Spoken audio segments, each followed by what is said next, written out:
Hey guys, tonight we slip a canvas pouch over your shoulder and step into the lantern-lit hush of a wartime railhead, where boxcars sigh, boots whisper along duckboards, and 100 sealed envelopes wait like tiny lungs ready to breathe again. You aren't charging a hill, you are the hinge the whole door swings on, a frontline postman, stitching scattered lives together with twine, stamps, and a stubborn faith in addresses. You probably won't survive this, at least not with clean socks, dry feet, or reasonable expectations about bedtime. But you will bring something everyone here falls quiet for, a letter with their name on it.so. Before you get comfortable, take a moment to like the video and subscribe, but only if you genuinely enjoy what I do here. Tell me where you're listening from and what time it is for you. I love seeing our sleepy map unroll across the world. Now, dim the lights, maybe turn on a fan for that soft background hum, and let's ease into tonight's journey together. The boxcar door groans open and mailbags lean like drowsy pillars. Canvas bellies carry black ink, APO numbers instead of town names, a breadcrumb trail that hides the map while still guiding every envelope to its regiment. Mainstream fact: in the Second World War, armies route mail through coded army post office numbers to protect unit locations while keeping the lifeline moving. You drag a bag to the platform, feeling the tug of kitchens and porches and parlor clocks inside it, and crack the seal with a pocket knife the color of old rain.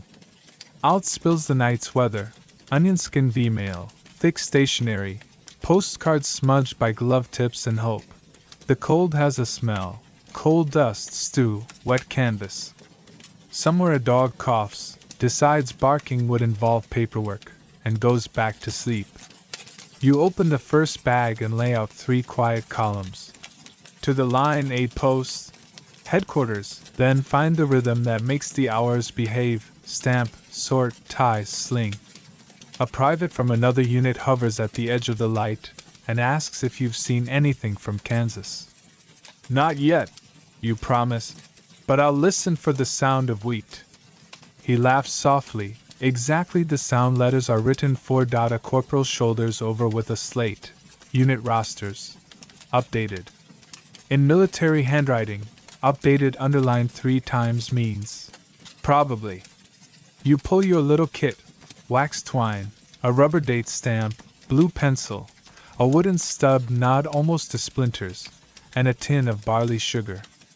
Quirky tidbit: veteran postmen swear barley sugar keeps you awake in a steady, kind way.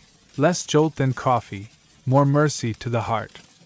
You tuck a lozenge under your tongue and the night grows patient around you. You route plan while your hands keep working. Left at the ration shed, right by the burnout barn that smells like rain and iron, through the orchard where a breeze has memorized apples. Checkpoint passwords change nightly. Tonight's is a baseball score you rehearse under your breath. Light joke number 1. You prepare a backup in case your mind blanks. Hold up the pouch and say, I deliver plot twists. In most sectors, plot twists outrank passwords. On the next stack you find a perfect lipstick kiss, somehow unblurred by Atlantic crossings and muddy roads. Another envelope shelters a pressed clover. You tuck both deeper in the sack, because tenderness needs shade. Historians still argue whether warm meals or warm letters helped morale more, but nearly everyone agrees the first sound the whole company sits up for is quiet. Mail's here. You thumb the date wheel. Today, more or less, knowing that an offensive can smear calendars, so the postmark on a sack and the mark on a letter do not always agree. Still, order is a lullaby, and you sing it with your hands. A runner slips into the lantern spill, breath fogging like a small ghost, and passes a list of names shifted to sister companies. You ink the changes on the roster, and then on the backs of your gloves. Notes you cannot drop. He taps a special sack, cocoa tins, knitted socks, paper stars cut from a child's homework. You print holiday big enough that even fog can read it. Light joke number 2, you inform the sergeant that, by international law, The postman may tax 1 cocoa tin per 10 miles. The sergeant cites subsection, "Nice try," and stamps your chit anyway. You shoulder the pouch. The platform ends and the ground stops pretending to be civilized. Duckboards murmur, hedgerows inhale, a ditch whispers old rain. The moon wears a thin shawl of cloud. Light joke number 3. You pioneer a ballroom step called the duckboard shuffle, a dance where the leading partner is gravity, and the goal is never to meet the floor. You settle into the pace that lets the night keep its secrets while still giving you a path. At the gate a sentry raises a hand. You give the password in the right flavor and, because good manners matter, tip the pouch so the letters can see where they're going. The sentry's mouth softens. He signs your check with the brisk generosity reserved for anyone who brings breakfast to the soul. You move on, past the field ambulance idling in its sleep, past the signals hut where headphones cradle heads like quiet halos, past the truck whose driver offers a lift you decline. Your route is a map drawn in footsteps, and the ink tonight is mud.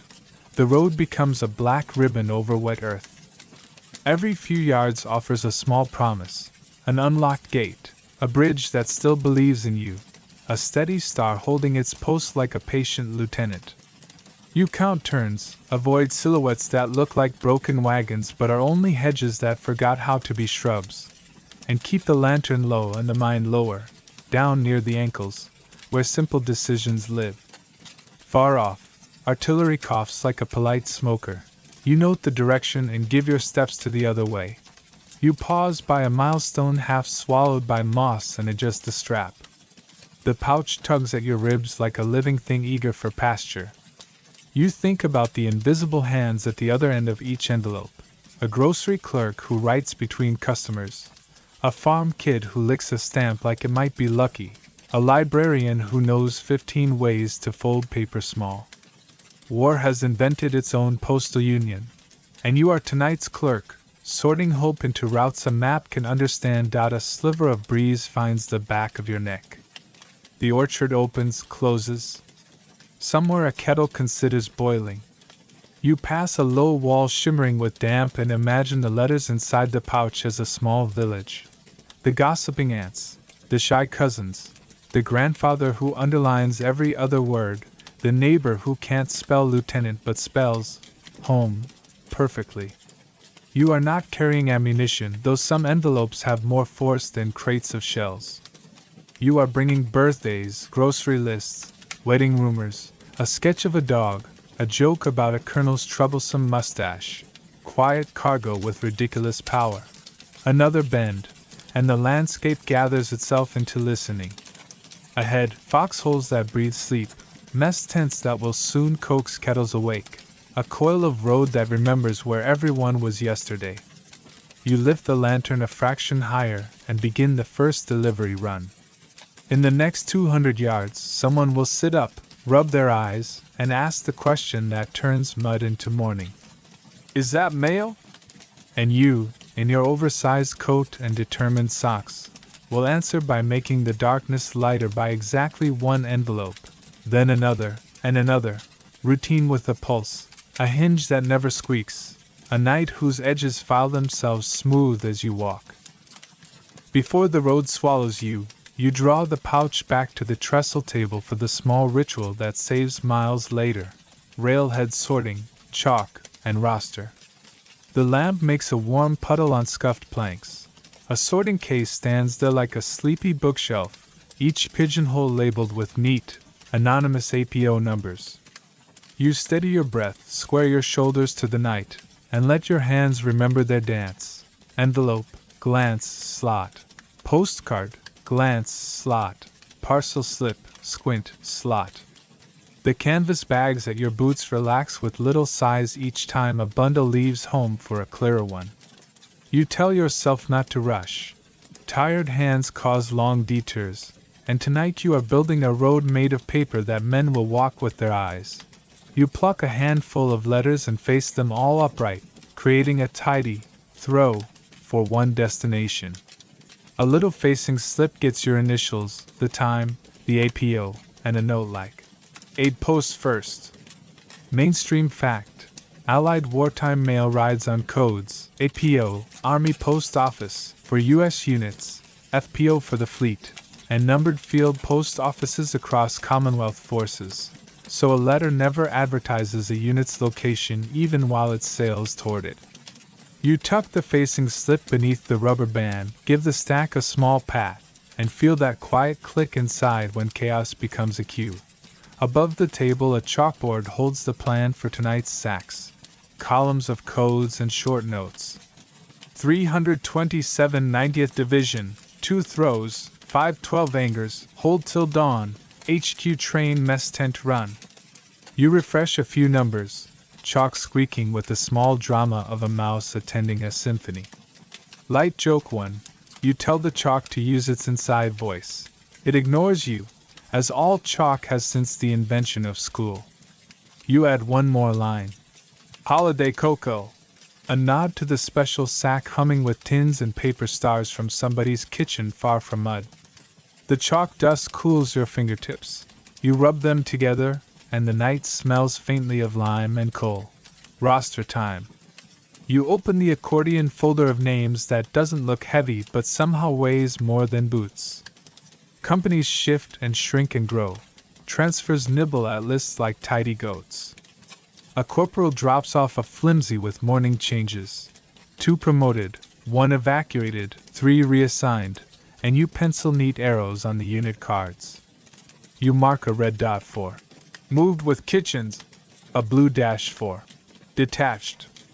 Historians still argue whether centralized railhead rosters or company-level card files kept addresses cleaner when battalions leapfrogged, but you hedge your bets with both. A master list in your folder, and penciled notes on the back of your glove where rain can't steal them without your noticing. You build bundles for each throw, double-checking spellings someone's mittened hand has wrestled into being. The lipstick kiss you found earlier is still crisp. You slide that envelope into a sleeve of craft paper so it won't scuff in the bag. A pressed clover hides between 2 onion skin letters. You shelter it in the same bundle with a whispered promise you'll keep it flat. Quirky tidbit. Some postal hands rub a little candle wax along twine before tying bundles so knots release later, even when the cord freezes like a bad mood. You draw the wax along the string, tie a square knot that sits there politely, and add the bundle to your tidy paper city. A quartermaster rolls up with a cargo net over his shoulder.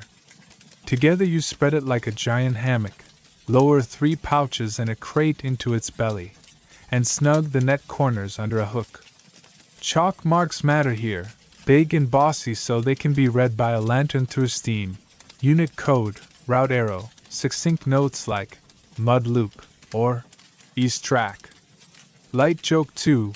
You add a tiny umbrella next to mud loop, an international symbol for bring taller socks. The quartermaster shakes his head, then copies your umbrella on his slate because even realism enjoys a mascot. Your case still has a few empty holes waiting for oddities. Red-striped medical packets want the aid post. Cards with printed Geneva triangles must begin a slow voyage in another direction. Small parcels of tobacco and books should ride with HQ before fanning out on tomorrow's run. You paste heavy blue tags onto the bags, the kind with a wire eye that bites the canvas just enough. You write the codes twice, flip the tag, and write once more so that whatever angle a tired porter sees, the message reads the same. APO 327, 2nd BN, via aid post, tonight. The tag flutters once, then lies down to its job. Beside the case you keep a short stack labeled Nixie, not because the word is official here, but because undeliverable feels lonely, and nicknames are warmer. This is where the envelopes with no unit, the ones addressed simply to Bobby somewhere, take a rain check until more news arrives. You copy down partial clues, hometowns, a mention of the boys from Louisiana, a doodled longhorn, and pin them to your roster notes. Quiet work grows into quiet solutions. Tomorrow, a cook will swear he knows that handwriting, and a first name will become an address you can carry in your pocket. The locomotive coughs beyond the siding and sends a ribbon of steam across the platform. You take the rubber date stamp between finger and thumb and, with gentle authority, place today, give or take, on the facing slips. Not to boss time around, just to teach it manners. Light joke 3. You vowed to invent waterproof, erasable chalk, then retire on the royalties. The quartermaster vows to buy the first crate and name a goat after you. You shake on it, officially founding the Goat and Chalk Company, Limited, whose shares are paid in cocoa. Back to the case. You read each pigeonhole like a poem, reciting the throws under your breath. Line, aid, HQ, line, aid, HQ. Each bundle earns a brief palm-pressed goodbye, as though you're telling it which doors to knock, which voices to trust. The pouch at your hip swells, then settles as you tamp the bundles and by route. The weight is honest now. The chaos has been brushed and braided. Mainstream fact. In peak months, Allied depots handled mountains of mail, millions of letters moving in nightly tides. But what keeps the tide from becoming a flood is exactly this: simple disciplines repeated in lamplight by people who do not sign more than necessary. A runner arrives with a note from the roving censor. 2 envelopes detained for blue pencil surgery. You nod. Section 4 will sit with them in due time. For now, the note confirms the thing you quietly believe. This whole organism only breathes because each part trusts the next to do its job. You hold the lipstick-kissed envelope to the lamp just long enough to promise a daylight, then nestle it between 2 sturdier friends like bodyguards with excellent penmanship. On the chalkboard, you underline the A-post throw. The umbrella doodle seems pleased with its promotion. You check the kit one last time. Wax twine, blue pencil, barley sugar, still half a tin. You are rich, rubber stamp, spare tags. You slide a couple of extra facing slips beneath the sorting case so the wind can't adopt them. The cargo net hangs like a tired spider's web, proof that the evening did its part. Somewhere cups clink. The night smells of soup and coal tar, wet rope and the faint close of someone's care parcel. You roll your shoulders, listen to the pouch settle, and decide that readiness is just calm with a job to do. At the edge of the platform, you look back once. The pigeonholes yawn empty for now. The chalkboard carries your small map of the next few hours, tidy as a grocery list. You tap the strap into place so the pouch rides high and steady against your ribs.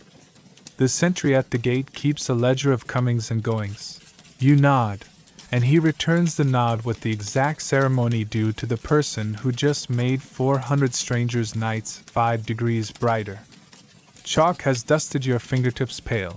You rub them clean on your coat, leaving little moons on the fabric.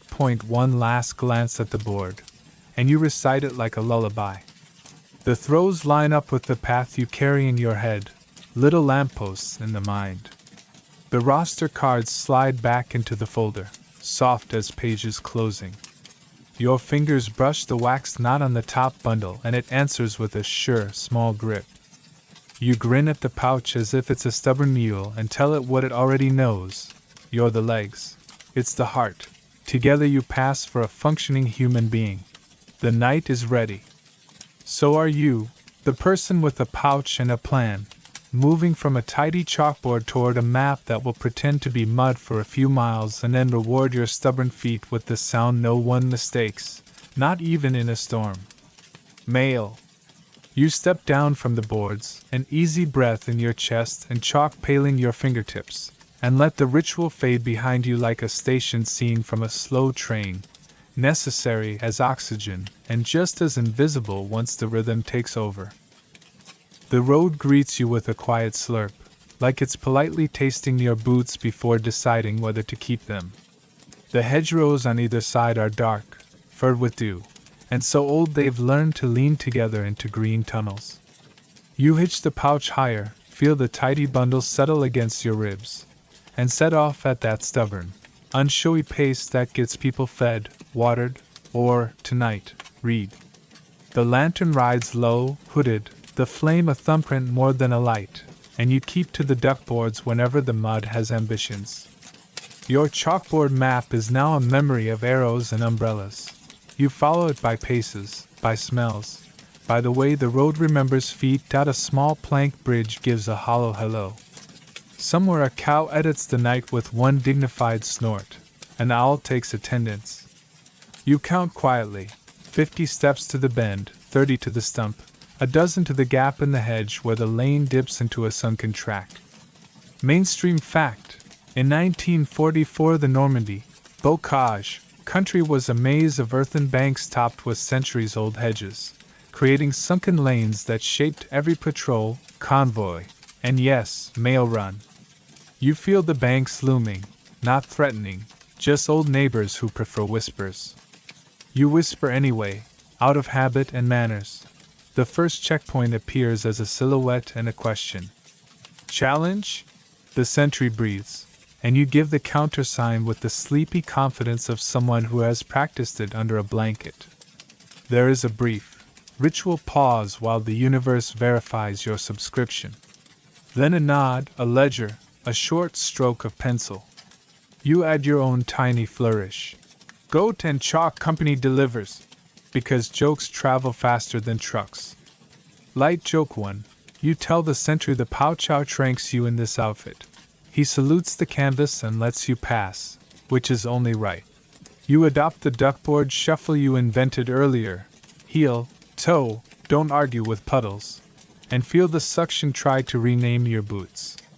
A drizzle begins, considerate and fine, the sort that makes paper nervous. Quirky tidbit: silk maps, issued because they didn't rustle or mind the rain, often ended up as scarves, handkerchiefs, and on nights like this, very stylish pouch wraps. You unroll yours and give the bag a silk overcoat. The lipstick leather and the pressed clover seem to relax, or maybe that's you. The barley sugar tin taps your ribs like a metronome for patience. A bend produces a convoy at rest. Trucks cat-eyed with slitted tape so their lights are more suggestion than beam.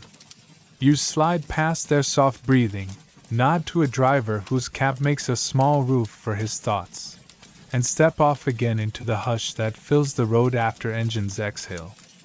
Historians still argue whether hedgerows or weather slowed the tempo more in that summer, thorn and earth versus wind and water, but you only measure by minutes and shoes. Tonight, hedges feel cooperative, the wind abstains, and your shoes negotiate a non-aggression pact with mud.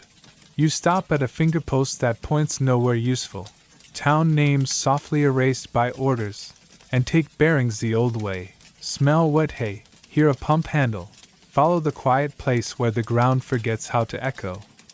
Light joke 2.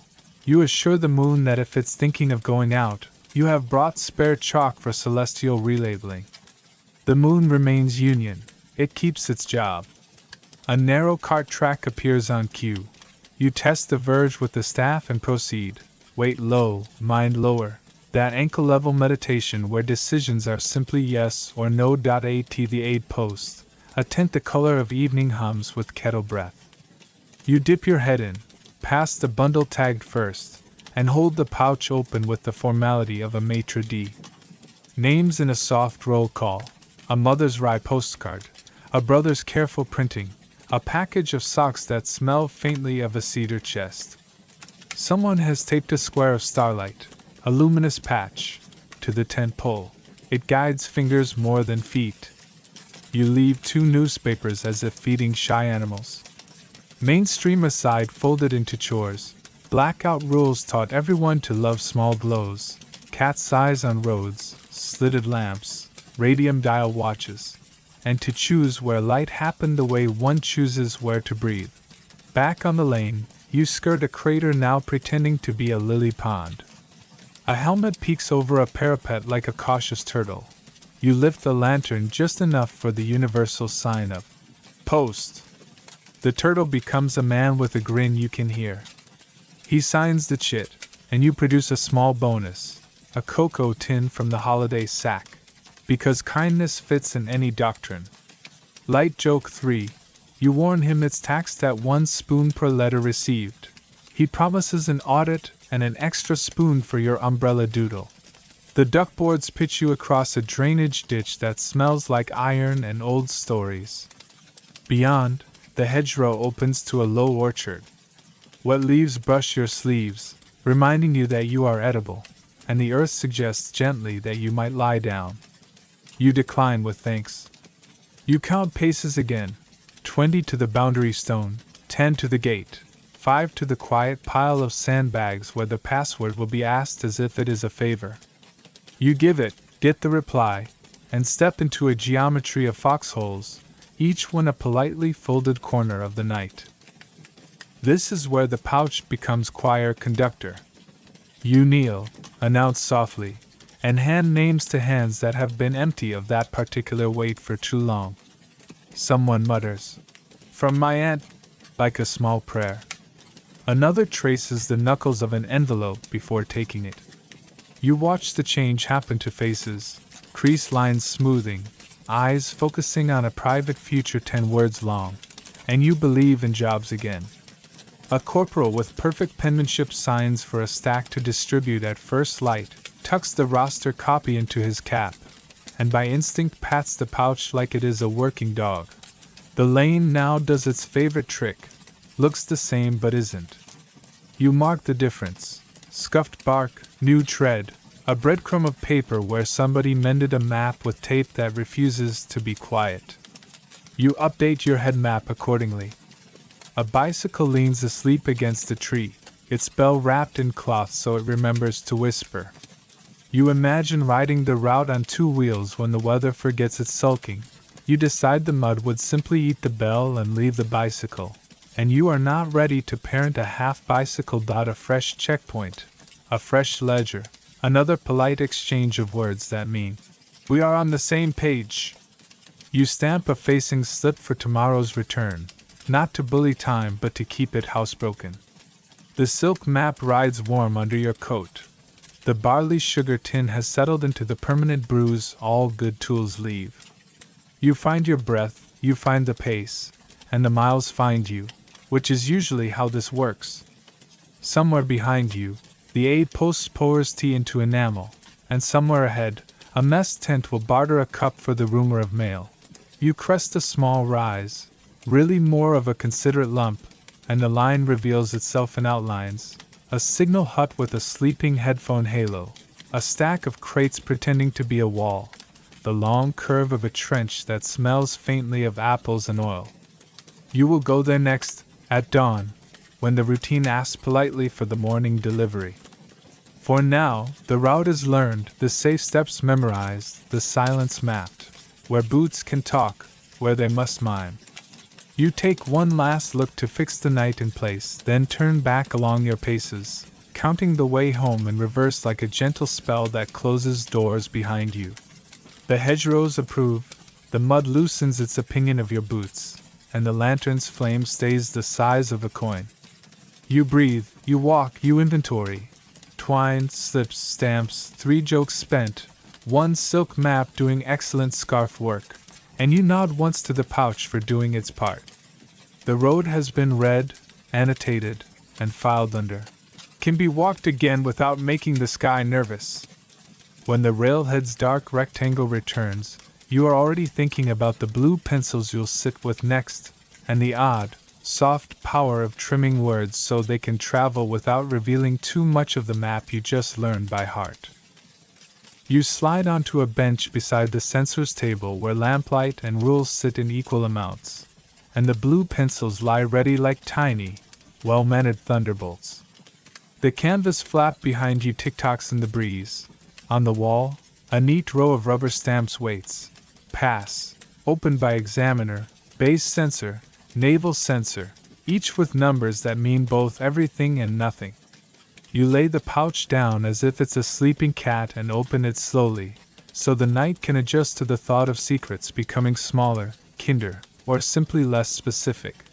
The captain nods at the stack, and you begin the ritual that keeps maps out of envelopes while letting hearts through.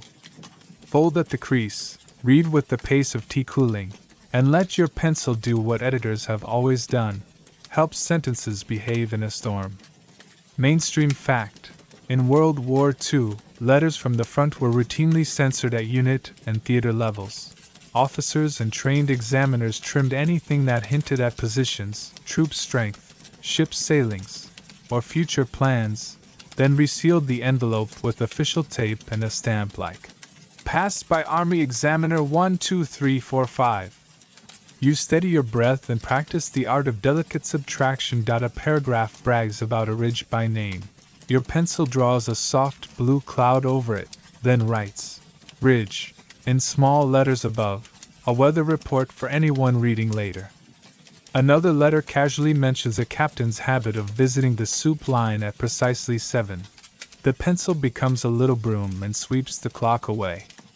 Historians still argue whether strict censorship smothered rumors or pushed them underground into faster, stranger channels. But tonight your job is not to be a philosopher. It's to help words travel safely with enough of themselves intact to do their work. You learn the grammar of the rubber stamps. Opened by examiner is honest and a little blunt, the equivalent of knocking twice and then letting yourself in. Passed by base censor is the quiet handshake after surgery. Numbers mean duty stations, not people, though you can't help assigning personalities to them. 110 always catches tiny map hints. 73 has a fondness for underlining jokes. 29 stamps slightly off-center, as if to remind everyone that perfection is for peacetime. Light joke 1. You consider giving your blue pencil a name, Sir Editington, third of his line, and decide your dignity is already working overtime. Beside you sits the tray of resealing tape, brown and fibrous, printed with polite authority. You lift an envelope that arrived slightly open, meek with travel, and run a fingertip along the flap. You add the tape, stamp the join, and press with the warmth of your thumb. When you release, the letter looks both official and forgiven. Quirky tidbit: censors' kits sometimes included a small ultraviolet lamp to catch invisible inks or altered lines. On slow nights, the lamp also diagnosed fascinating new categories of jam stain. You pass the lamp over a postcard out of habit. It glows only with the ordinary hunger of paper. A pair of V-mail sheets waits. Onion skin letters destined to be photographed and miniaturized, then printed back onto paper in another theater. You read for the live mind behind the tiny future print. Talk of weather, bread, someone's ankle doing a convincing impression of a reluctant hinge. You blue pencil a street name, the rest can stand. You lay the sheets on the film next pile where the clerk works like a patient magician, and note, for later, that section 5 will have its own tiny cinema. You come upon the lipstick-kissed envelope and the pressed clover, your two little ambassadors from civilian boldness and plant resilience. They're both harmless. No maps and kisses, no troop strength and botanical stubbornness. So you mark nothing, only smile at the thought of a pressed clover crossing an ocean to tell someone, quietly, that luck can be flattened and still work. You make a note to keep them in the deeper layers of the pouch again. Sunlight is lovely, but privacy is a climate too. Not every redaction is about danger, some are about mercy. A soldier writes of a buddy who snores like a tugboat, using his full name. You soften the name into a friend. Leave the tugboat intact. Naval metaphors deserve their day. And imagine two men listening to this letter in opposite corners, each deciding the joke belongs to the other. Light joke 2, you almost add a footnote. Tugboats are heroic, but remember censors are meant to be invisible felt tips, not guest authors. You consult the regulation card pinned to the board. No exact unit designations, no mention of future movements, no photographs of installations, no talk of the big push, even if it's only a metaphor for opening stubborn jam. Someone's aunt writes that she's sent a fruitcake for the boys in the 117th, and the pencil turns the 117th into your lot, which feels both tender and accurate. Another letter includes a minute sketch of the bivouac. You lay the UV lamp over it, sigh at your own predictability, and then blue pencil the 10 lines into "It's muddy," which is permanently true and therefore safe. The stamps speak in their clipped dialect. Naval censor, when a bag turns up from the docks, all rope and salt. Base censor, when something reached the theater and needed one last careful reading before the onward sack. You adopt their tone as your own, firm, brisk, neighborly. A clerk down the table works a date stamp like a metronome for Time's parade. You listen and match your breath so the night feels like one long sentence instead of a stack of short ones. Light joke 3. You suggest a stamp that says, "Pass by coffee," which, let's be honest, underwrites most institutional competence. The clerk points at his mug, which already bears the endorsement. A private's letter, written in patient block capitals, accidentally invents a code out of innocence. "We are somewhere damp." You let the sentence stand. It is both specific and universal, a postcard from the kingdom of accurate vagary. Another letter hints at a quarrel back home, and then stops mid-sentence with a blot like a swallowed word. You leave it untouched. The war writes cliffhangers.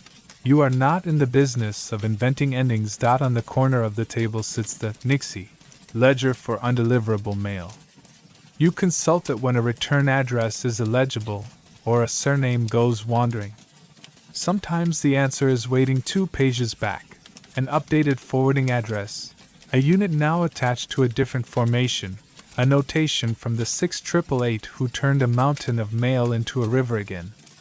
You add careful arrows, a parenthetical, possibly Louisiana handwriting, and feel the ledger's slow intelligence grow another ring like a tree. You work through the stack until the edges look friendly and the stamp's chorus has quieted. Mainstream fact: U.S. Army envelopes that passed unit censorship often bore the legend, "Passed by Army Examiner," sometimes with the officer's number, while British mail was resealed with "Opened by Examiner," labels and a crown. All of it was meant to assure recipients that only security, not sentiment, had trimmed the text. You think about trust, about how it's odd that a cut can be an act of care, and how the best edits are the ones readers never notice except as a feeling that nothing dangerous fell out between the lines. The captain gathers the stamped letters into bundles. Your candle wax twine earns its keep, and you tuck them into the pouch in order of the next route. The blue pencil has left a faint smudge on your fingers, a winter sky right there on your skin. You close the pouch and give the flap its 2-button handshake. You tuck the UV lamp back in its case, the resealing tape back on its spindle, the stamps edge to edge like books on a shelf. The room smells like gum arabic and tea.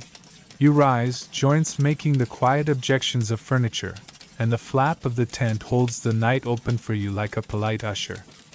Outside, the railhead is a diagram of sleepy purpose, nets, slates, steam, chalk that has stopped squeaking because it has nothing left to say. Your pouch settles into its small gravity against your ribs. You nod to Sir Editington.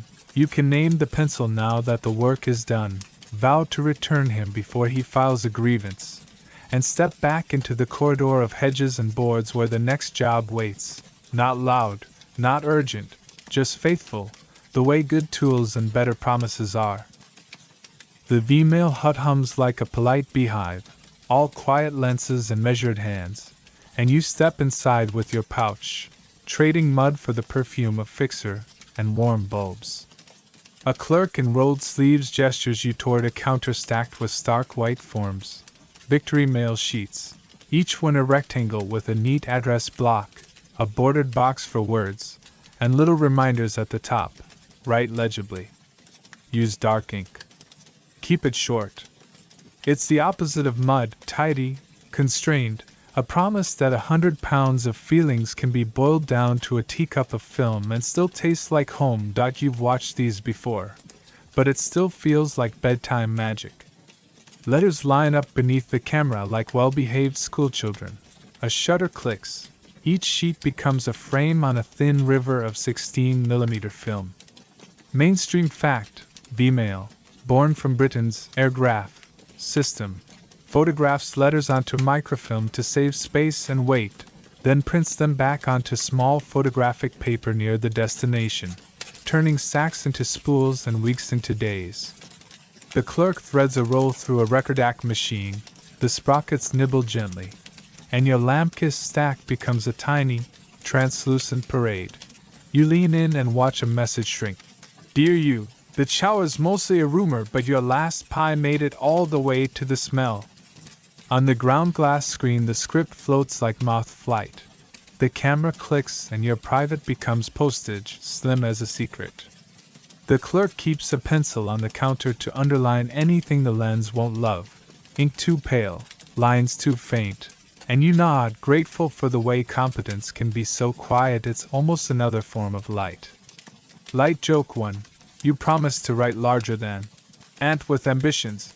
Next time, then realize even the ambitious ant would like a copy. Forms gather from every corner, some pre-printed with holiday borders or regimental crests, some with tiny doodles in the margin. That goat from the goat and chalk company might have trotted across a page or two. A woman at the next table lays the guaranteed legible, the typewritten, the block-lettered, under the lens first, then lets the wilder handwriting cue up, where it's coaxed into obedience with contrast dials and a small exhale. Quirky tidbit. Families sometimes trace the child's hand on the form. Shrunk on film, the returned letter looked as if a thumb-sized future had waved from the mailbox. The lipstick-kissed letter is not of email form, so it rides the ordinary sack. But you catch the clerk smiling at a V-mail whose sender managed a lipstick heart drawn inside the message box, within regulations, spiritually over the border. The pressed clover would never survive the camera, no enclosures allowed, so its magic is the old kind, bulky mail, patient ships, and luck that can wait for a dock. You tuck both reminders back in the pouch, let the lens claim the rest, and think about how many kinds of travel can be called homeward. The camera operator moves like someone sweeping a porch, steady, unrushed, letting each frame sit a heartbeat before nudging the next. He has a rhythm you start to adopt. Load, click, advance. Load, click, advance. When a form leans outside its lines, he straightens it with 2 fingers and a soft "There now," the same voice you use for stubborn knots and shy kettles. He shows you the film once it's full, black ribbon dotted with pale windows, a city of tiny rooms where sentences sleep uncreased. He seals it in a metal can, writes a code you've learned to read, and sends it toward an aircraft that will carry more words than crates and never complain about socks.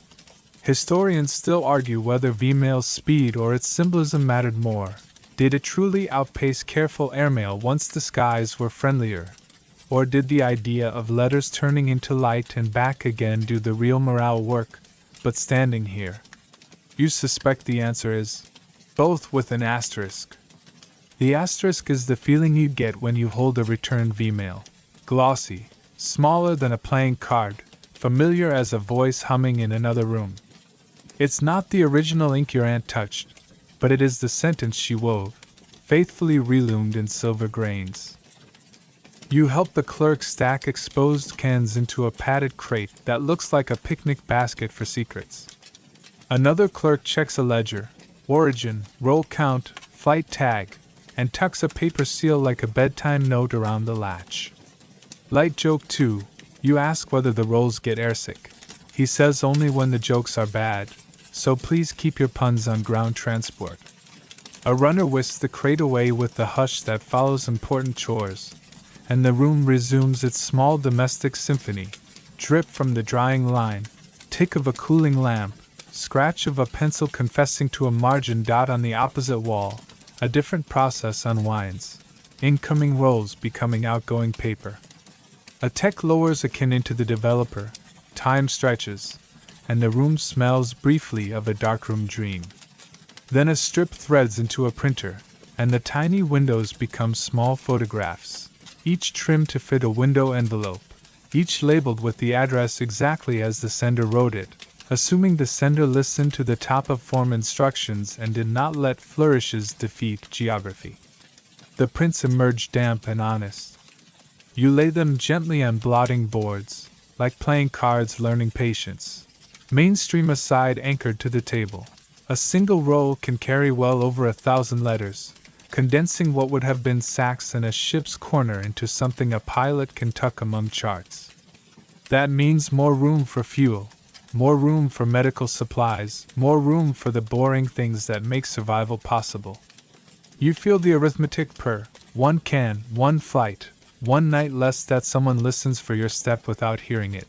There are limits. No enclosures, no snapshots, no pressed flowers. Email lives on flatness and contrast. So you coach a private who wants to send a newspaper clipping. Write the headline, tell the joke, skip the picture. He nods and prints carefully. I won $2 at dice, send real PIE. I will turn it into a theory. Light joke 3. You warn him that theories shrink well but pies don't. He vows to invent dehydrated crust and name it after you. The censor's blue pencils live here too, gentler now that the forms themselves corral indiscretion. A street name fades into our street. A ship's sailing becomes we have been places. And the camera accepts the cleaned lines with equanimity. You rubber band finished prints by unit, paste a facing slip beneath, and tuck them, ironically, back into canvas sacks, because even magic travels best in something ordinary. On the flap of one sack, someone has chalked a tiny umbrella. You salute it without comment. Mascots prefer dignity. You think about the future of a letter that left your hand as ink and will arrive as light turned back into paper. Will the Anne hold it up to the window and squint? Or will she say the words aloud to a kitchen so that the smallness fills the room? Will someone frame one, black border and all, as if to say, we looked like this for a while, and we got through it? Quirky corollary. Some people saved the V-mail envelopes more tenderly than the contents because the window showed the addressee's name like a miniature marquee. The theater of it lingered. When the last film dries and the last print curls obediently toward flatness, you shoulder the pouch again. A batch of ordinary letters remains, parcels too lumpy for the lens, envelopes with lipstick geography and clover botany, and they ride with you for the slow way round. You don't judge. Not everything wants to be light. Some things prefer weight and time and the creak of timber. You do, however, pocket one blank V-mail form for yourself. Insurance. If the road grows long and the moon forgets its job, you'll write a single perfect sentence, shrink it to a grain of silver, and mail it to the person who sends you barley sugar by intuition. Outside, the night inhales again. The hedgerows receive your boot prints, the duckboards remember your polite shuffle, and the path to the line glows in your mind like a contact print waiting for the tray. In your ribs the pouch knocks twice. Envelopes and tiny photographs, ordinary paper and distilled light, side by side like old friends who make each other braver. You walk, and the cameras keep working behind you, turning words into something small enough to fly and sturdy enough to land. That's the trick you're apprenticed to tonight, making distance polite, teaching miles to sit, shrinking worry to the size a hand can hold and a pocket can keep warm until morning. You lift the pouch back onto the table and smooth the flap like a barber combing a calm part, because now it's stamps, free mail, and those traveling postmarks that tell time what it meant to be here. The upper right corner, the tiny theater where queens, eagles, and allegorical ladies usually pose, goes oddly quiet. Tonight many envelopes skip the actors entirely. In the stamp's place, in sturdy pencil, one word stands at attention, free. Beneath it, the return line sits like a dog tag, name, rank, serial, unit, so the letter can salute properly when it meets the world. You tip a handful into the lamplight. Some still wear stamps. Families love ritual, and there's something tender about a tiny monarch facing a muddy road with such optimism. Others keep that proud empty corner, as if distance owes them no tax. You roll one across your knuckles. Magician's habit, then set it down for the round steel whisper of the cancel.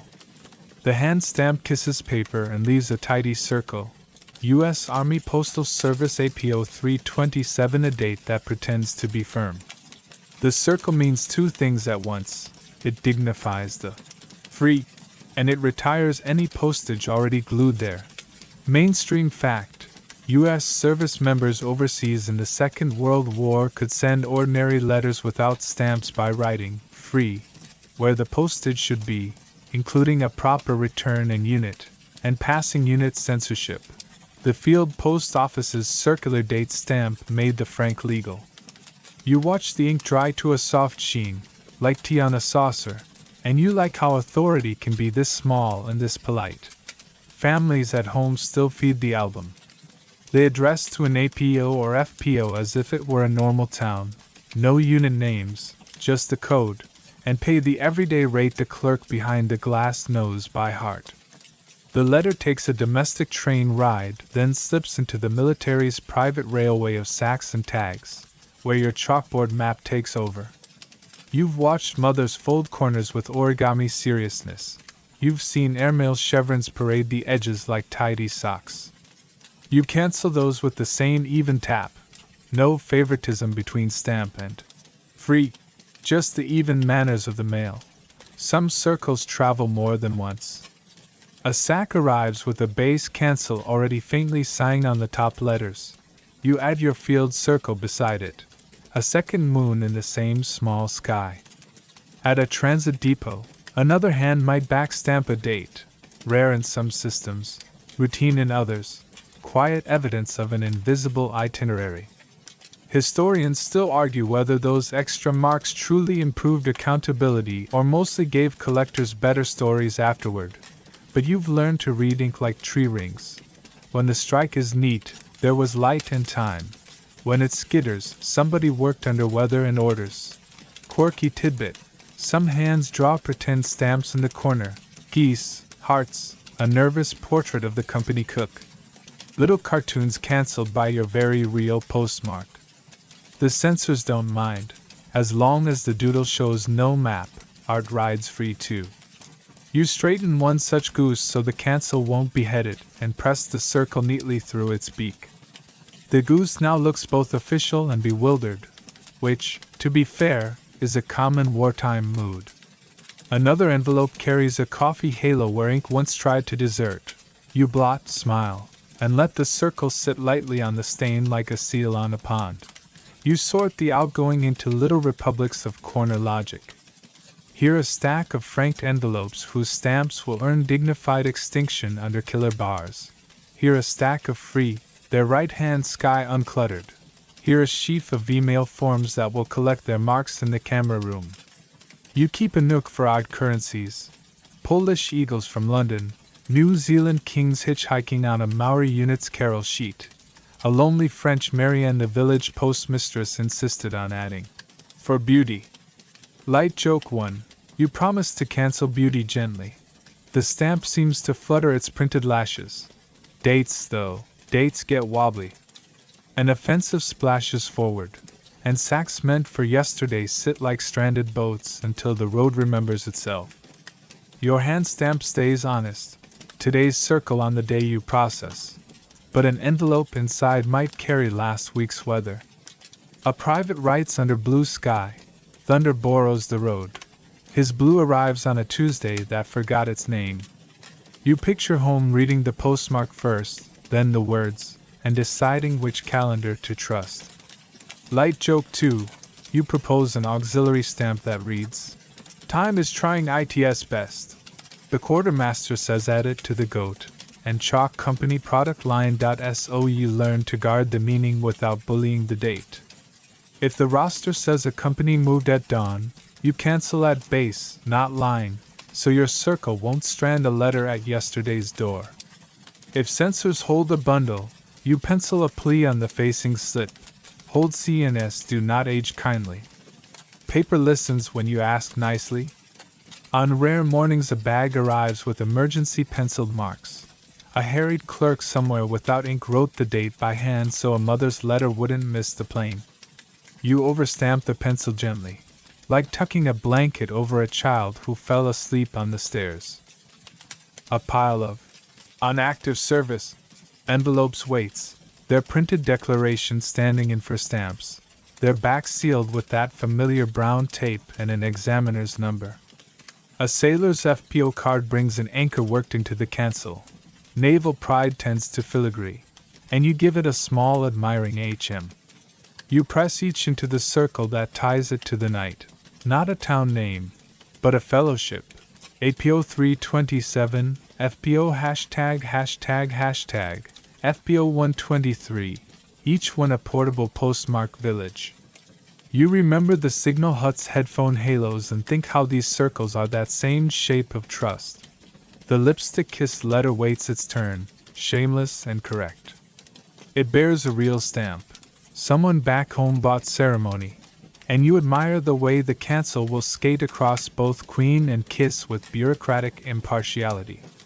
The pressed clover's envelope wears an ordinary corner, demure as a church hat. You cancel both and ease them into the deeper pouch grain, where the silk map scarf and barley sugar tin keep respectful company. Light joke 3. You warn the barley sugar not to flirt with the lipstick. The tin, being a gentleman, pretends it didn't hear. Sometimes a sack arrives already scarred by time. Letters with hometown machine cancels so eager they nearly wrote the same date twice. Or with slogan cancels that shout by war bonds like cheerful billboards. You add your field circle, a soft second heartbeat. Other times yours is the only clock the letter will ever wear, and you try to strike the ink with the modesty of a metronome, steady, unafraid of dullness. Dullness, after all, is peace's boring cousin, and you are pro-family. Your ledger keeps 3 simple verdicts: forward, hold, return, and tonight you earn your keep with all 3. A company leapfrogs the lane. Your circle sends the letter to base for rebagging to the new APO. Another belongs to a man whose name now wakes at an aid station. You hold it until the roster points with a steady finger.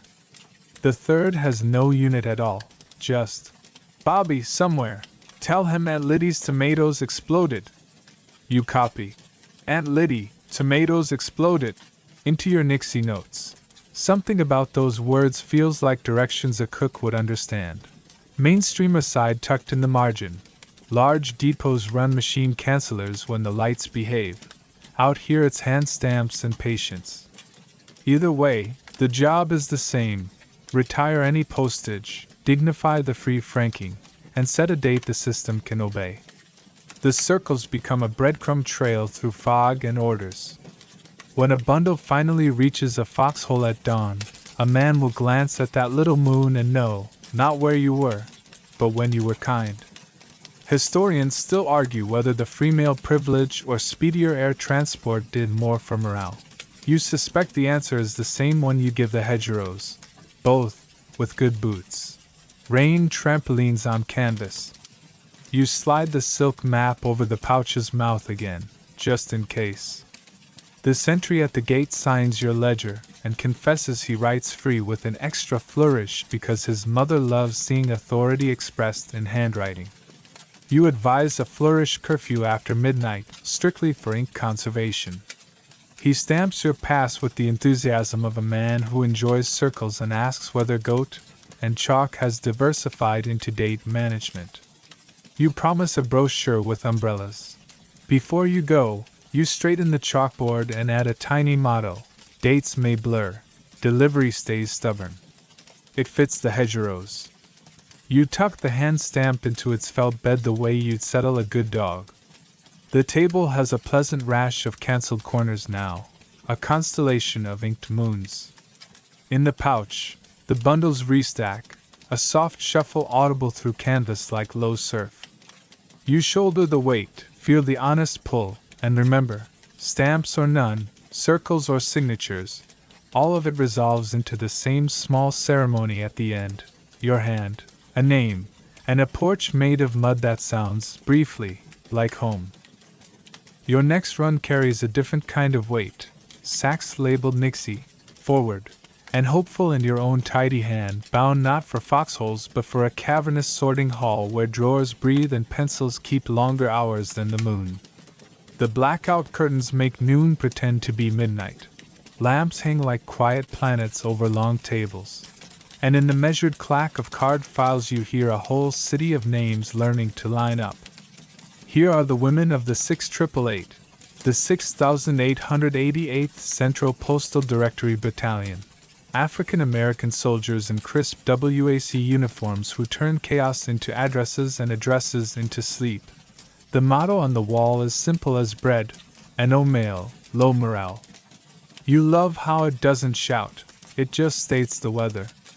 Mainstream fact: in 1945 the 6888th cleared a 6-month backlog of roughly 17 million pieces of mail in about 3 months, working round the clock in 3 8-hour shifts, and built a card index tracking millions of service members with the same names. You tip your cap to the motto, then to the women building its truth one penciled letter at a time. A sergeant with sleeves neatly rolled, her wristwatch painted for blackout, guides your sacks to an intake table where parcels, packets, and lonely envelopes queue for triage. She shows you the heart of the place, row upon row of drawers, each extending like an inhale and returning like an exhale, each holding cards with names, serial numbers, unit codes, hometown clues, nicknames scribbled with the seriousness usually reserved for launch codes.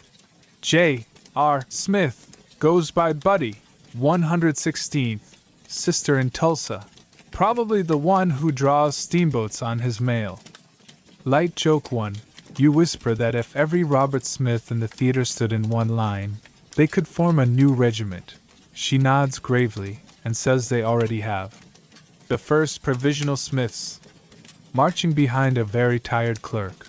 You roll up your own sleeves and feed your Nixie notes into their system, pairing Aunt Liddy, tomatoes exploded, with a likely Liddy Calcasieu Parish, tracing Bobby somewhere, along a chain of Louisiana handwriting until it lands in a pigeonhole labeled with a clean APO and an even cleaner grin from the sergeant who finds it. Historians still argue whether the 6888th has output numbers, 65,000 pieces per shift is often cited, represent daily averages or peak bursts in different depots, but no one argues with how the air changes when a lost bundle finds its proper drawer and then a proper door. You take a turn at the directory, fingers blackening softly with card dust. The rhythms are cousin to yours. Scan a letter, consult a rosette of cards for same-name clusters, follow the trail of serial numbers, those reliable dog-tag cousins, and hometown hints, pencil in a clean route, then build a bundle with a facing slip so the next hands need not reinvent your small wheel. Quirky tidbit: the hangers run so cold the tea steams like sermon illustrations, so veterans swear by a trick of looping a scarf over the hands while writing. Your silk map, pressed into service, becomes a very fashionable mitten. Sir Eddington, your blue pencil from the censor's table, trims the occasional street name here too, not to hide a map but to keep the cards from sprouting unhelpful synonyms. Someone wheels by a cart of parcels that sigh like old promises. Some are buoyant, socks rolled inside socks, a book with a flyleaf that smells like lemon polish. Others are sadder, cakes now hard as helmets, sweets that have attracted the wrong kind of admirers. You help move a small bin labeled spoiled, disposal by regulation, not by mood, and think how many kinds of goodbye a package can contain. The sergeant brings the room back to cheerful by announcing there is, however, an unscheduled surplus of knit caps. Light joke 2. She proposes knitting warmer addresses next winter to save everyone some labor. Across the aisle, a lieutenant with the calm of a lighthouse sets up a training board for newcomers. She writes, Charity A. on the chalk in the corner as if signing a note. Major Charity Adams' early standards linger here like a well-folded map. Exact rosters, exact cards, exact courtesy. You watch 2 squads move through their paces. Pronunciation checks for Welsh villages, unit number drills, homonym traps. Grenadier is not grenadine, even if we are all short on sugar. And you admire how competence can hum without making noise. Your goat and chalk company umbrella doodle would look at home on their blackboard. You leave it sheathed and just learn. Your own sack's thin as drawers fatten with answers. A clerk hands you 3 cards clipped together. Denisovan, no, wrong war. Denison, yes, with cereal. Denison, no middle initial. You sort the envelope to the right Dennis on, and promise your tongue it may rest later. The lipstick kiss letter receives the gentlest stare, and then a precise penciled addendum. Now, company. C2/ moved forward again. Send via APO change. The pressed clover earns a smaller miracle, a new address summoned from a Louisiana cousin's note on file. You tuck both into the outbound with a satisfaction usually reserved for finished puzzles and well-timed kettles. A courier breaks near your elbow with a crate stamped film and grins at the V-mail desk. The tiny city of light you visited earlier finds its other half here. Printed images addressed by the same card index, folded into window envelopes where names sit like marquee letters. One print shows a traced child's hand waving from a square smaller than a playing card. You do not make a sound, but the room seems to tilt politely to let that small gesture pass. Work goes on in tides, a fresh drift of Christmas from last winter, a ribbon of pay office forms, a handful of Red Cross messages that must leave queues. You help reband bundles for units with forward addresses, your barley sugar tin tapping time against your ribs like a metronome on break. Someone passes a tray of cocoa with a warning that the mugs have opinions about heat. Light joke 3. You salute the mugs and promise to cancel any burns with your field postmark. The room laughs the quiet laugh of people who understand stamps as verbs. Between shifts you stand by the blackout windows with 2 clerks and share that universal soldier pastime, comparing pockets.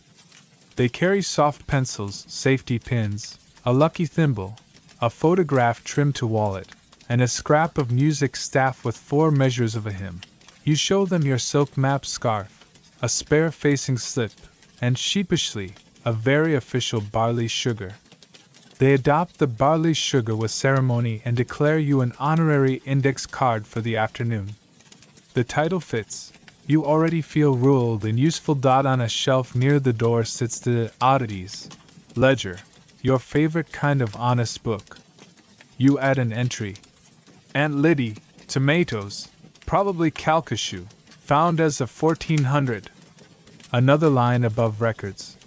Cook nicknamed Sergeant Pepper is actually Sergeant Piper, Scottish. Redirect. The humor stays sleepy, never cruel. It oils the drawers and keeps the pencils from thinking too much about splinters. A corporal demonstrates the proper technique for fanning a thick bundle so the cards whisper their truths in order. Your hands learn by watching, the way you learn the hedgerows. Before you shoulder the pouch again, the sergeant walks you past the outbound racks, where bundles sit by unit, each crowned with a facing slip that reads like a poem, a code, a battalion, a road you cannot name, and the pencil small phrase. Try this. The air tastes of paper, chalk, and a caught and released sigh. You sign for your reclaimed letters, now packed, labeled, and newly sure where they're going, and the room gives you something heavier than mail. The sense that you are not alone in wanting every envelope to arrive polite and breathing. As you step back toward the door, the motto meets you again: no mail, low morale. You think of the circles you struck last night, the way free stands official under a field cancel, and the way a card file can turn Bobby somewhere into an actual place where a man lifts his name out of paper and feels the road relax under him. Historians still argue whether recognition for the 6888 lagged because of ordinary archival neglect or because people chose not to see black women doing extraordinary logistics. Tonight, inside this balanced hush of pencils and drawers, the argument is faint as rain on blackout canvas, and the work is as bright as a window envelope under a lamp. Out in the corridor, you retie the pouch. The silk map mitten comes off and becomes scarf again. The barley sugar tin winks. Sir Editington retires to the pocket with honors. You glance back once at the drawerlit universe and make yourself a small promise. To keep sending your nixies here before they grow roots. To keep copying clues with the care of a person drawing a map to a doorbell in the dark. The hedgerows can have the roads. The 6,888th can have the names. Your job is to walk between them until they shake hands. You follow the corridor of blackout cloth to a room that smells like wool, pencil shavings, and cinnamon from someone's brave, rationed bun. A small placard on the door reads, in tidy letters, Red Cross messages. Inside, tables bloom with stationery kits, envelopes stamped in advance, short forms with square little gardens for exactly the words aloud, and bundles tied with red thread that looks ceremonial but is really just practical. Your pouch sits on the counter like a guest invited to speak briefly, not to give a speech. A volunteer with sleeve tabs and the calm of a librarian greets you. She has the soft authority of someone who has taught 1,000 hands to hold a pen that doesn't want to. On the wall, a sign repeats the rules you already half know. Keep to family news. No military information. Write clearly. Keep it short. Mainstream fact. International Red Cross family messages in this war are limited to a few dozen words, often 25, carried through Geneva so relatives separated by front lines, prison camps, or occupation can send proof of life without giving away maps. You take a stool and begin the small choreography. Pass a form, uncap a pen, guide a hand. A private in a hospital robe prints to his mother. Feeling better, stop. Doctor says ankle is stubborn but not famous, stop. The stops are unnecessary here. Habits borrowed from telegrams. But they look jaunty, so you let them stand. The volunteer slides blotting paper beneath his elbows so the message won't learn to swim. Quirky tidbit. The Red Cross keeps tiny wooden letter guides, rulers with a slot, so even shaky hands can march across the page in neat, parade ground lines. On the far table, a gray lady, one of the American Red Cross hospital volunteers in soft gray, dictates for a man whose voice is on loan to a cough. She bends her ear like a violinist tuning and writes exactly what he says, then underlines the important bits with kindness instead of ink. You watch the domestic magic of it, knitting one sentence from woolly worry, purling the next from gratitude, casting off with an address that leads home. Light joke 1. You tell the gray lady your own handwriting qualifies as camouflage. She says that's fine as long as it camouflages spelling mistakes and not the address. You separate a little stack labeled ICRC prisoner of war and trace their future with your finger. These will hop from this desk to your pouch, to a neutral clerk in Geneva, to a censor in a camp, to a man who will stand for a long time before he sits to read. The forms are strict. Family news only, no weather of armies, no compass points, no rumors pretending to be facts. Historians still argue whether the brevity of these messages soothe nerves by keeping hope fed, or sharpen them by compressing uncertainty into 25 words. In this room the argument dissolves into practice. Say something kind, say it legibly, and let the miles deal with the miles. A field chaplain steps in with a thin folder. He carries the opposite of news and hands it with the gentleness of a person passing a sleeping child. Telegrams from home and headquarters, the kind that arrive in clean type and leave fingerprints like the memory of rain. Someone is ill. A father's heart has stopped. A wife has given birth sooner than anyone expected. You don't deliver Western Union on a bicycle in this theater, but you do border the job, preparing duplicates, confirming names, tucking the words into envelopes that will be carried by people who know how to knock softly. Mainstream aside, back home, many official casualty notifications travel by Western Union messenger. Overseas, Army Postal Staff and the Red Cross coordinate to verify identities before the words leave a barracks. Everyone in uniform knows the weight of those typed sentences even if they never see one. The mere rhythm of a knock can become a superstition. So in this room, messages that head the other direction receive extra cushions, dates double-checked, names rehearsed, envelopes written with a pen that has already forgiven the world for being difficult. The volunteer returns with a tray of civilian to soldier forms, the ones that arrive through the same Geneva braid and then find you at the railhead. A farmer writes, "Cow-calved white spot shaped like map of Maine stop we named her DOT." A grandmother, "Keep neck warm stop sent usual knitting." Someone's cousin adds, "Goat and chalk CO. Advertisements still wanted." And you nearly bow to the page. Light joke 2. You ask whether the Red Cross accepts coupons. The volunteer says only if redeemed for patience and block letters. You lift the holiday sack's little hoard of comfort kits onto the table.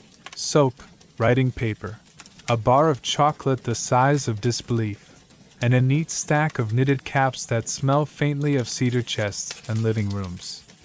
The volunteer's inventory with the gravitas of quartermasters confronted by joy. 4 caps, 6 kits, 3 calendars made of optimism. One woman checks each cap for a Sonin name so a thank you letter can find its way back across the ocean. Logistics becomes a cradle when someone keeps track of who made which kindness. Sir Editington, your dignified blue pencil from the censor's table, emerges for non-combat duty. A sender has squeezed in an extra adjective where town name should be. You trim gently and write the town again, large enough to hand to a train. Someone else uses nicknames for an entire address line. You smile and domesticate it into an acceptable alphabet. You prefer being invisible in this role, editing so quietly that gratitude remains the loudest line. On a sideboard sits the telegraph key, shyly asleep. The operator explains that when radio is calm he will push a handful of urgent Red Cross wires out to a station down the road. Births, deaths, leave approvals that fall under compassionate. He lets you try the lever. You tap 2 dots in the wrong place and accidentally invent a new letter. Light joke 3. You name it the ampersandish. Useful for situations where love and logistics share a sentence. He approves and writes it in his notebook with the solemnity of a man who has just adopted a punctuation mark.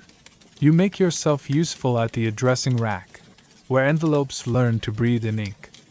The forms have their own geography, fields for surname, given, relation, village, and your hand learns the order so your pen doesn't need to think. A row of tiny rubber stamps keeps you honest via Geneva, Red Cross message, hospital, prisoner of war mail. Your circular field cancel stays in its felt bed tonight. These will pass to different clerks with different moons. You affix small labels that tell the next person what you have already been careful about. The chaplain returns with cocoa that smells like the middle of winter. You drink standing, chairs are for patience and pens, and let the heat stand in for sleep. The gray lady tucks a tiny hymn staff into a writing kit, the way people plant lavender by doorways. You sign 3 ledgers with your careful field hand, what came in, what went out, what waited kindly, and slip your copy beneath the silk map in your coat. The barley sugar tin gives a polite rattle as if to count the ledgers for you. A corporal from the Directory Battalion ducks in with a card bundle and a grin.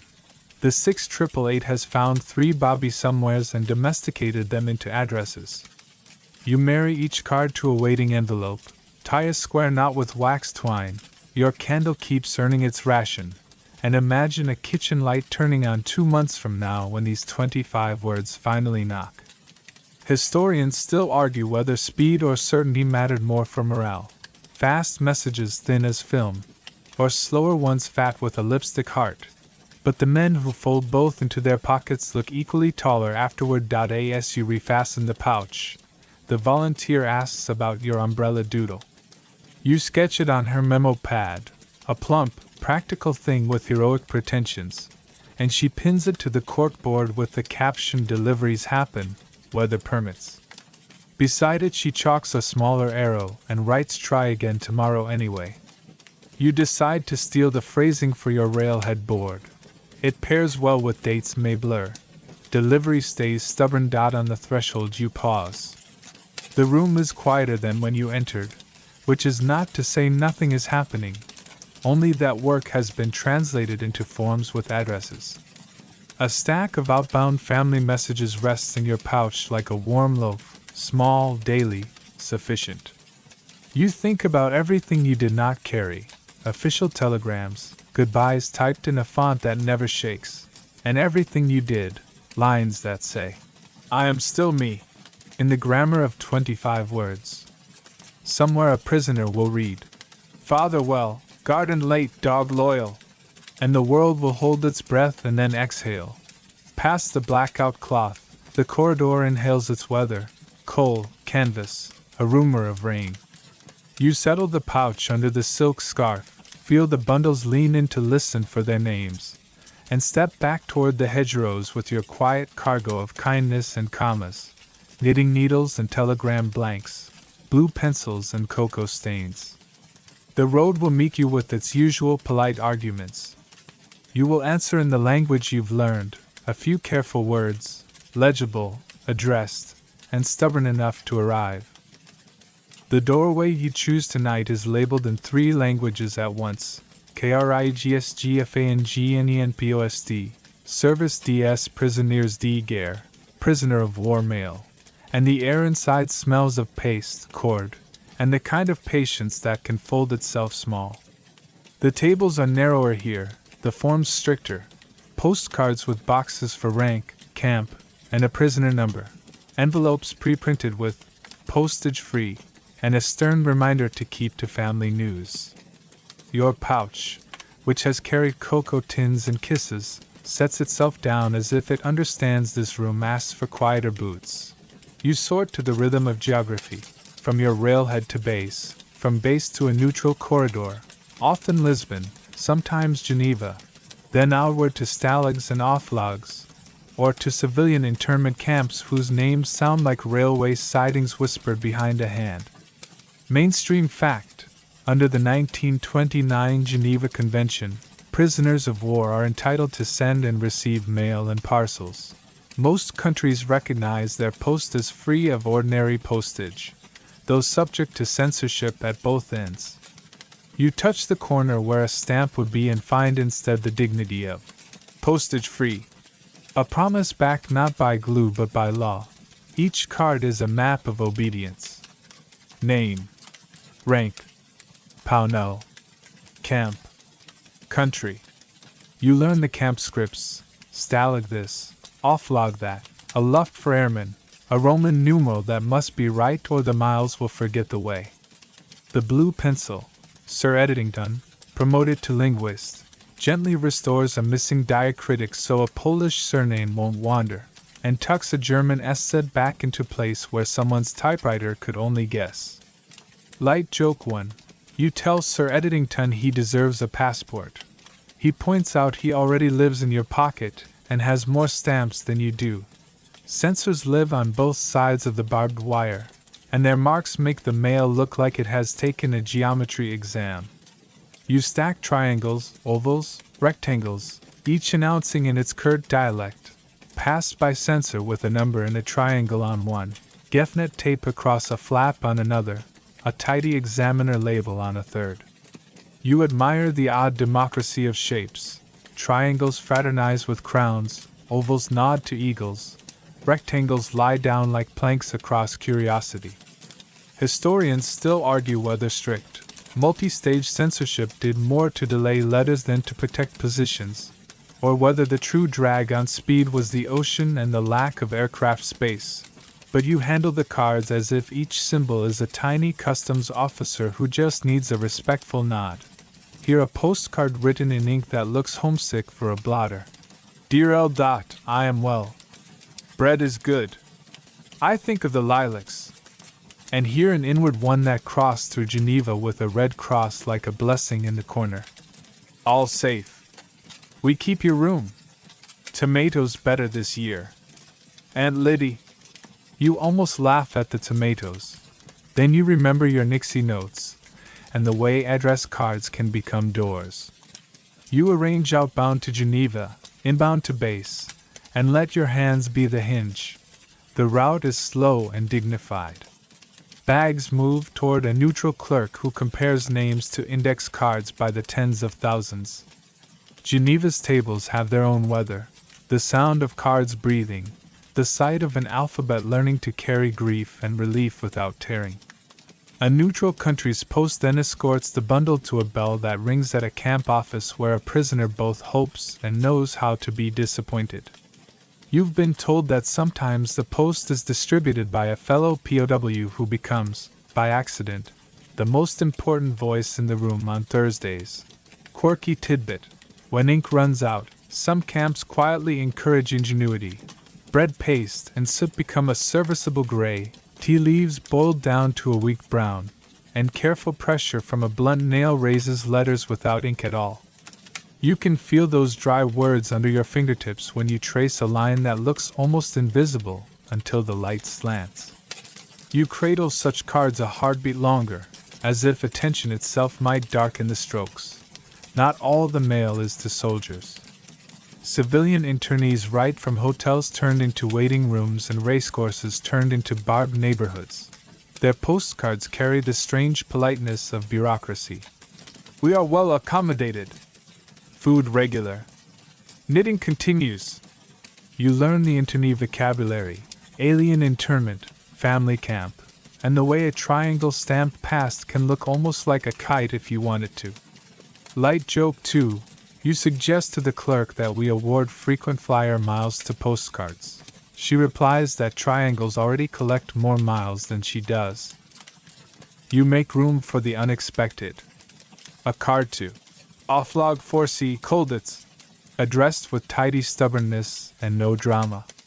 An inward packet of photographs that must be returned. Pictures rarely pass, too much landscape in the background, so you write a gentle facing slip, contents not permitted, sender advised, and hope the explanation arrives before worry does. A child's drawing sent to a father, 3 stick figures under a large sun, comes through by grace of every censor who chose to see only yellow. The card wears 3 shapes: rectangle, oval, triangle. It looks extremely educated. The pace, compared to V-mail, is a long exhale. You do not rush this desk. Dates mean something different in captivity. They outline seasons rather than days. Your field cancel, the honest little moon, rarely appears here. Instead you apply route labels like permissions, via Geneva, neutral transit, KRIGSGFANGNENPOST. When an outbound card forgets its prisoner number, you consult a list that has learned to memorize names the way a choir remembers harmonies. You find it, 4 digits that mean a bed and a bunkmate and a tin mug, and write them with reverence. Mainstream aside tucked in your ledger. Many POW cards are limited to prescribed lines, often 25 words, and camp censors focus on people and health, not units and maps. A prisoner writes, "I am well, ankle stubborn," and you note how ankles seem to be the war's preferred metaphor when specifics are unwelcome. An inward card assures, "Garden late, dog loyal," and you believe in dogs more fiercely than you did yesterday. Your silk map earns its keep again, warming your knuckles as you address through multiple languages. You translate lane to chairman, Strasse to street, and when in doubt, write the word near and trust a local postman's intuition. Light joke 3. You tell Sir Eddington that if he learns one more alphabet you'll have to add Professor to his name. He seems to bow. A small stack bears a black border. Death notices still travel through the same geometry, and you handle them the way you handled Western Union duplicates in the Red Cross room, slowly, so the paper feels accompanied. You cannot save anyone from the sentence, but you can save the sentence from getting lost. You check the prisoner number twice, the camp twice, the country thrice, and imagine the quiet at a table when the card is read aloud. You move a parcel of knitted caps aside and make a clean path. What returns you to speed is the exchange pouch, a heavy, honest thing stamped for neutral transit. Inside, outbound family news, inbound camp cards, lists of name changes and camp moves that keep your directory cousins bright-eyed. You add your railhead to the chain with a facing slip so courteous it borders on flattery. Please hurry. Kindly. The clerk smiles. The bag mouth yawns. The drawstring cinches the way a promise does when it means it. Before you go, you post 2 internal notes. 1. The tomatoes have achieved international fame. And Liddy's phrase now lives on 3 continents and a ledger. 2. Bobby somewhere has become Bobby definitely here, thanks to Geneva's card that married a serial number to a parish. You allow yourself a barley sugar. The tin clicks like a small approving metronome, and recite your route aloud once, not from memory but for gratitude. At the door, the triangles, ovals, and rectangles line up in your mind like a friendly parade. You've learned their temperaments and, more importantly, their mercy. Historians still argue whether Geneva's index saved more letters by system or by sheer morale, the belief that someone in a quiet room knew your name and would not let it be misfiled. But your opinion is simple. The extra shapes on palm mail are not decoration. They are footprints of people escorting sentences through a difficult country. You shoulder the pouch. It's heavier with smallness tonight. Postcards that can't carry much ink but somehow carry whole kitchens. The hedgerows receive you without comment. The duckboards propose the familiar shuffle. You whisper the geometry lesson to yourself. Triangle, oval, rectangle, repeat, until the corridor smells like coal again and the night, though still large, feels legible. Somewhere a man will hear his number and his name in the same breath, and for a minute or 2 the wire around the world will loosen by the width of a postcard. The pouch rides your ribs as the horizon turns from hedgerow to waterline, and your feet forget mud in favor of decks that practice being floors but keep remembering they are arguments. A bosun's whistle sketches punctuation in the salt air. A carrier elevator groans you down from blue morning to the hangar's echoing afternoon, where planes sleep like folded letters and a clerk with an anchor tattoo on his wrist stamps the day into place. You have traded duckboards for non-skid paint and lanterns for an Aldous lamp that talks in bright dots. The mail is the same animal, but tonight it breathes brine. A winch lowers burlap bellies into a barge. You and 2 sailors guide them in with the palm language of people who have learned not to shout at metal. The sacks thump, settle, and smell the way islands do when rope remembers rain. A signalman wigwags hello to the tender across the chop, his flags fanning the air like argument, made polite. You answer with the universal gesture, a pouch held up as if toasting the horizon, and the horizon nods back in the form of a petty officer who already has a ledger open to the right page. Light joke 1. You ask the ocean for dry cleaning. It deducts the request from your socks. Mainstream fact. Navy mail in this theater routes through fleet post offices, often care of FPO San Francisco, for the Pacific, or care of FPO New York, for the Atlantic. So ship names rarely appear in addresses. Postmarks are struck aboard with the ship's postal station or at the fleet depot, and sensors marked, naval sensor, shoulder to shoulder with army circles. You feel the comfort of those 3 letters, FPO, like a compass that works in fog, and you keep them near your mouth for when a new clerk asks what these sacks think they are doing. The barge noses islandward, the Laguna calm that has heard stories, and you ride in the pocket where Spray chooses which faces to bless. Your silk map becomes a scarf against the damp. The barley sugar tin taps steady math against your ribs. The pressed clover and the lipstick letter have survived trains and hedgerows. Now they practice sea legs in a canvas nest, guarded by a coil of line that looks ready to be helpful if only you will tell it where to stand.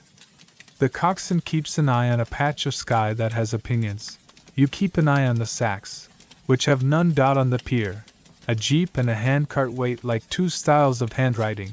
block and cursive. You choose block for the heavier sacks, cursive for the runs between huts marked postal, supply, and chaplain. The carrier sends another elevator's mouthful to a lighter that will gossip with destroyers at dusk. You sign for 2 bags inbound from a tender and 3 outbound for a seaplane that naps with its toes touching coral sand. Historians still argue whether early war airmail via flying boats, think Clippers and Catalinas, consistently outran convoy-carried sea mail once routes stabilized, or whether weather, fuel, and priorities braided the speeds into a draw.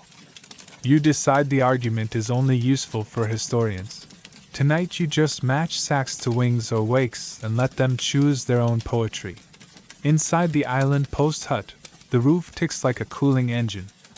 A postal clerk, hair parted with geometry, shows you the shipboard rhythm, sort by FPO and task group, then by last overhaul of the roster, which, he confides, is in optimistic tense.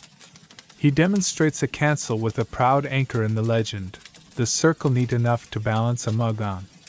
You strike it on a stack of free corners and watch the ink become official the way water becomes tea, by patience and heat. Light joke 2. You declare the anchor the only punctuation mark strong enough to end a sentence about weather. The clerk stamps your passport to the joke and hands you a pencil dot. A bosun leans in with a rumor. Alongside at 2,200, Highline transfer. Mail in the first net, then bread, then oranges. You rehearse the choreography in your head.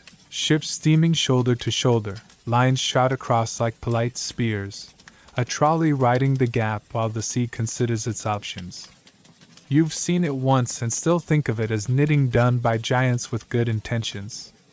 The storm lanterns hang ready like small moons. The signal lamp warms its alphabet. Your umbrella doodle from Goat and Chalk Company grows an anchor in your imagination. The company diversifies without paperwork. Quirky tidbit. All navies share a joke on green hands. Watch for the mail buoy. And somewhere on this atoll a very earnest seaman is scanning the horizon for a floating postbox with a flag, ready to fetch it by boat hook when the signalman calls. Mail buoy, port bow! The clerk, who invents no cruelty but respects tradition, keeps a spare buoy flag in a drawer in case morale requires a harmless myth. You resolve to cancel the buoy gently if it ever arrives stamped. Evening turns the water to ink and the ships to careful handwriting. You ride out with the first net, sacks nestling under cargo hooks as if sleep were a team sport. The destroyer lifts you aboard like an opinion and sets you down among men who smile with their shoulders. A radio man signs the ledger and pockets a letter he palpates through the canvas like a squirrel testing an acorn. The petty officer points you toward the mess. Coffee that tastes of both geography and good intentions, and a plate that proves supply has friends.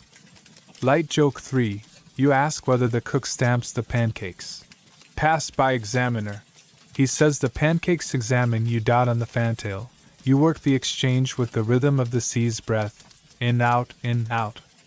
A gun crewman watches the mail like a lighthouse, and you understand, intimately, the hierarchy of needs at sea. Oxygen, coffee, envelopes with your name.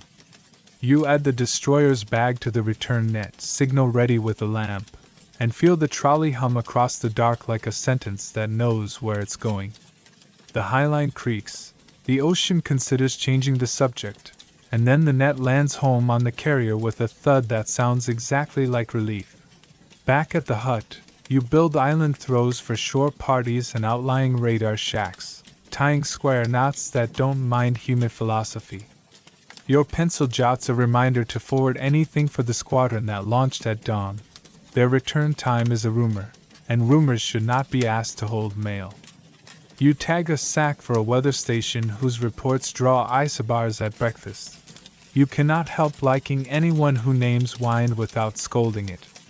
The chaplain stops by with hymn sheets that roll themselves into tubes.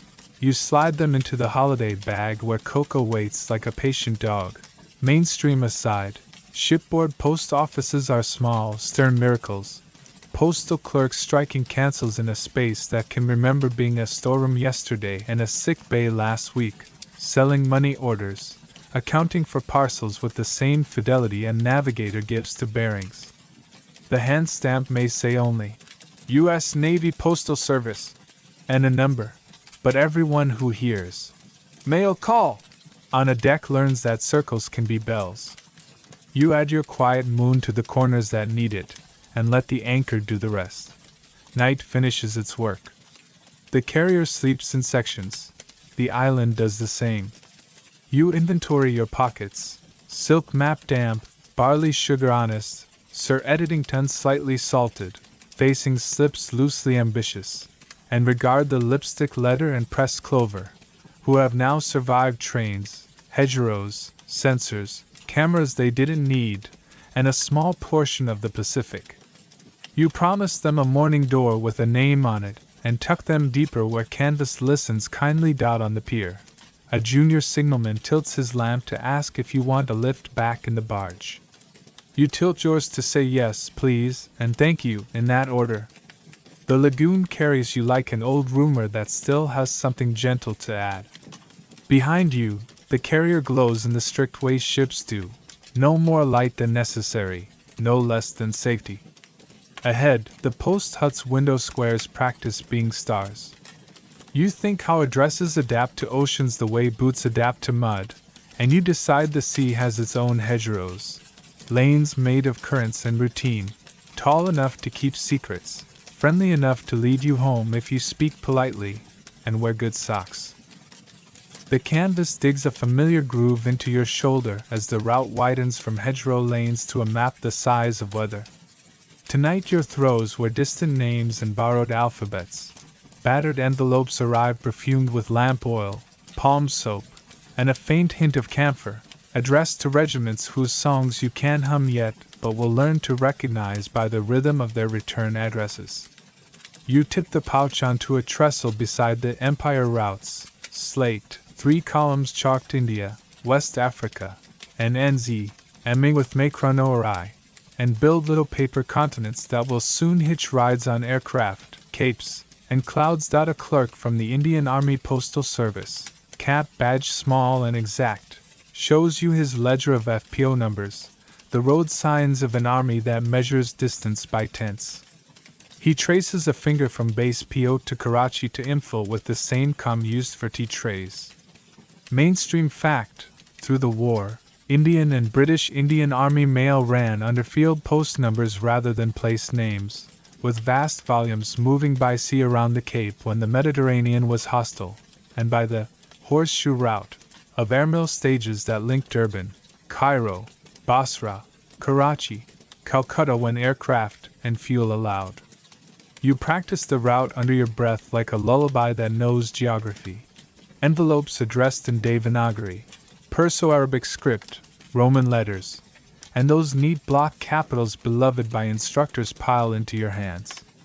A havildar's wife has written his name twice, once in Urdu, once in English, belt and suspenders against a world of clerks.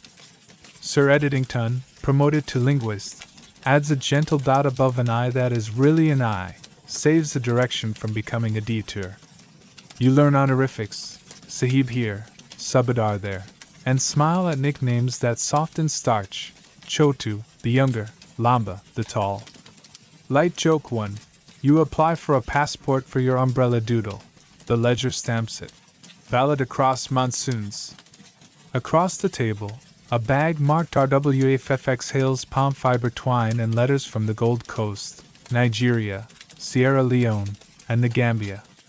A corporal from the Royal West African Frontier Force, shoulders square, smile quick, helps you pronounce home districts that travel in 2 languages at once. Mainstream fact: West African troops served in the Burma campaign as the 81st and 82nd West Africa divisions under the British 14th Army, moving through some of the wettest country on the war map while maintaining their own postal channels through FPOs and base depots. You sort for units by their nicknames as much as numbers. The Black Tarzans, scribbled in pride on one. Ashanti boys with the drums. On another, then translate nicknames into the ledger's tidy codes so the miles don't get confused. There's a music to these bundles. Hausa rubs shoulders with English. A letter opens. Ko Siro. In Yoruba, no trouble, and then remembers to print the serial number for clerks who speak numbers best. One address reads, care of 81 WA DIV by River, Burma. A poet's shortcut you domesticate into FPO digits. Quirky tidbit. Where literacy is uneven, senders sometimes press an inked thumbprint beside their names. Older clerks keep a card file of prints to match repeat writers. A fingerprint choir that helps rescue envelopes with heroic spelling. You dab your own thumb on the corner of a facing slip purely to remember the gesture, and then write the route twice as penance. The NZ column begins small and grows confidently, like a haka heard from far off. 28 Maori Battalion, 2nd NZF, care of Base PO. Leads you to a shelf where NZ Base Sensor. Labels sit tidy as biscuits. Mainstream fact, the 28th Maori Battalion, the 2nd New Zealand Expeditionary Forces Infantry Battalion formed of Maori volunteers, fought in Greece, North Africa, and Italy. Their mail moved under NZF field post arrangements through base offices in Egypt and later Italy, with sensors marking NZ Base as letters crossed oceans back to Aotearoa. You savor familiar Rio Maori words that have learned to be addresses, Wana, Auntie, Mary, and print macrons carefully so that names carry their full weight. On one envelope someone writes the battalion's unofficial motto, Ake Kia Kahai, forever and ever be strong. On the flap like a quiet guard. A BOAC clerk wheels in a tray of airgraphs. The Commonwealth cousin of email, thin negatives bound for Durban and Basra. You slot the Indian and New Zealand batches by code. West Africa tonight rides mostly by sea to Cape Town, then by air north and east. Historians still argue whether the horseshoe route truly delivered faster than a well-timed convoy once 1943 calmed the Atlantic, or whether its symbolic promise did the heavier morale lifting. From your bench, the useful answer is whichever leaves first, with legible addresses. You take a tea that tastes like tin in conversation and learn a dozen postal words at once. DAC for the post itself, Chiti for letter, Gar for home. Then Hausa and Shui greetings that stand in the margin like friendly witnesses. The clerk from NZF draws you a small map of base routes with a pencil stub and the confidence of a man who trusts compasses. Light joke too, you admit your tongue has applied for a visa to pronounce Ngati Para correctly. He stamps it, approved, and recommends practice with WH and R while walking, which the hedgerows can handle.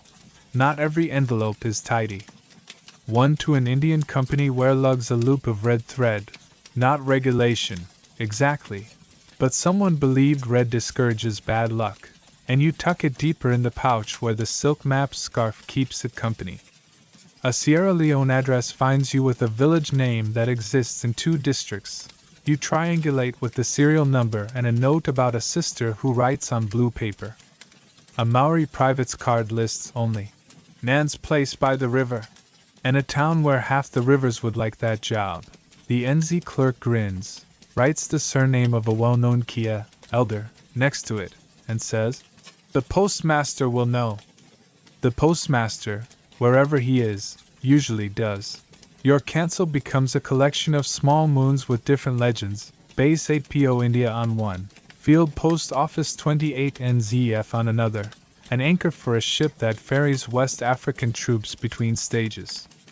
You strike them lightly, respectful of inks that traveled with ceremony.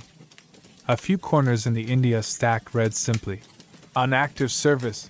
No stamps required, as long as censors have kissed the flap, and your circle dignifies the free frank in every language." A Ghanaian envelope wears a pencil drawing of a calabash. You cancel it through the rim the way you spared the goose beak last week. Diplomacy between art and regulation. Mainstream aside, you add to the chalkboard in small letters, 28 Maori battalion earned a reputation for fierce fighting and tight unit identity. Indian divisions marched and fought from North Africa to Italy to Burma. West African divisions cut tracks through jungle with carriers and engineers whose logistics deserve more songs than they got. You are not the singer tonight. You're the person who hands sheet music to the right choir.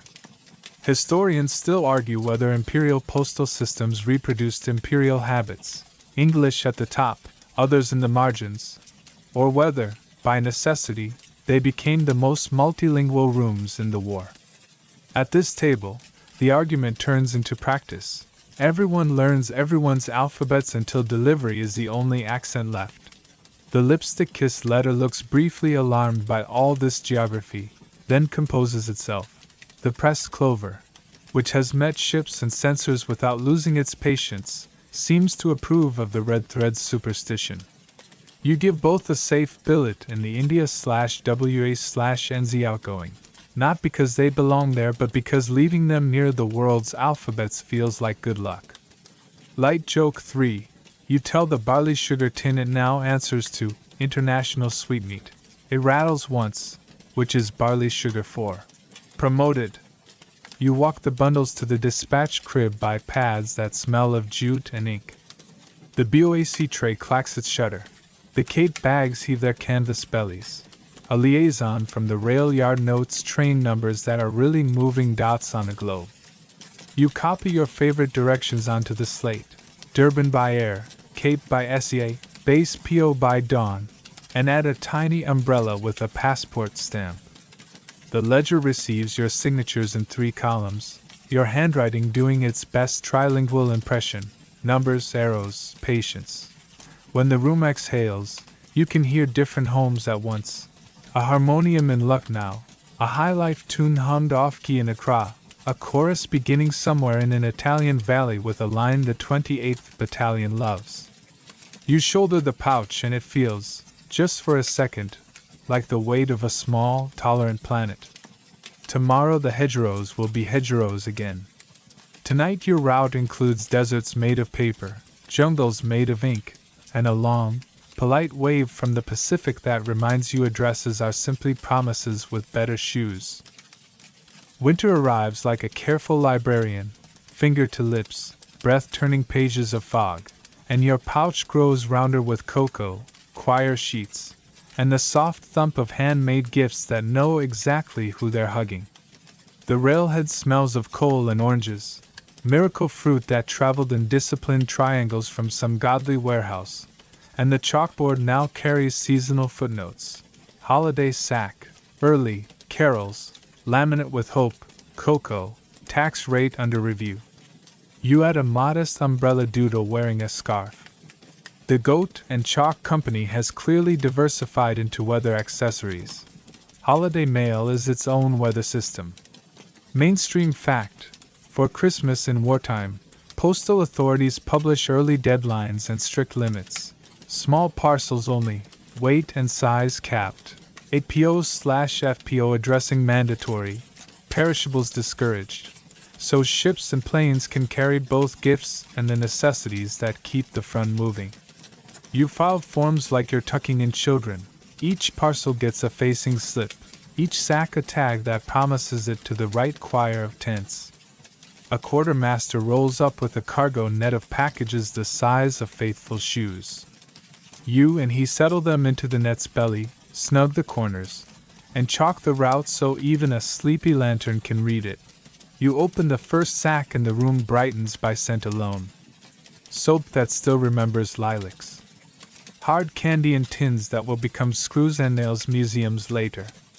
A knit scarf the color of steadfastness.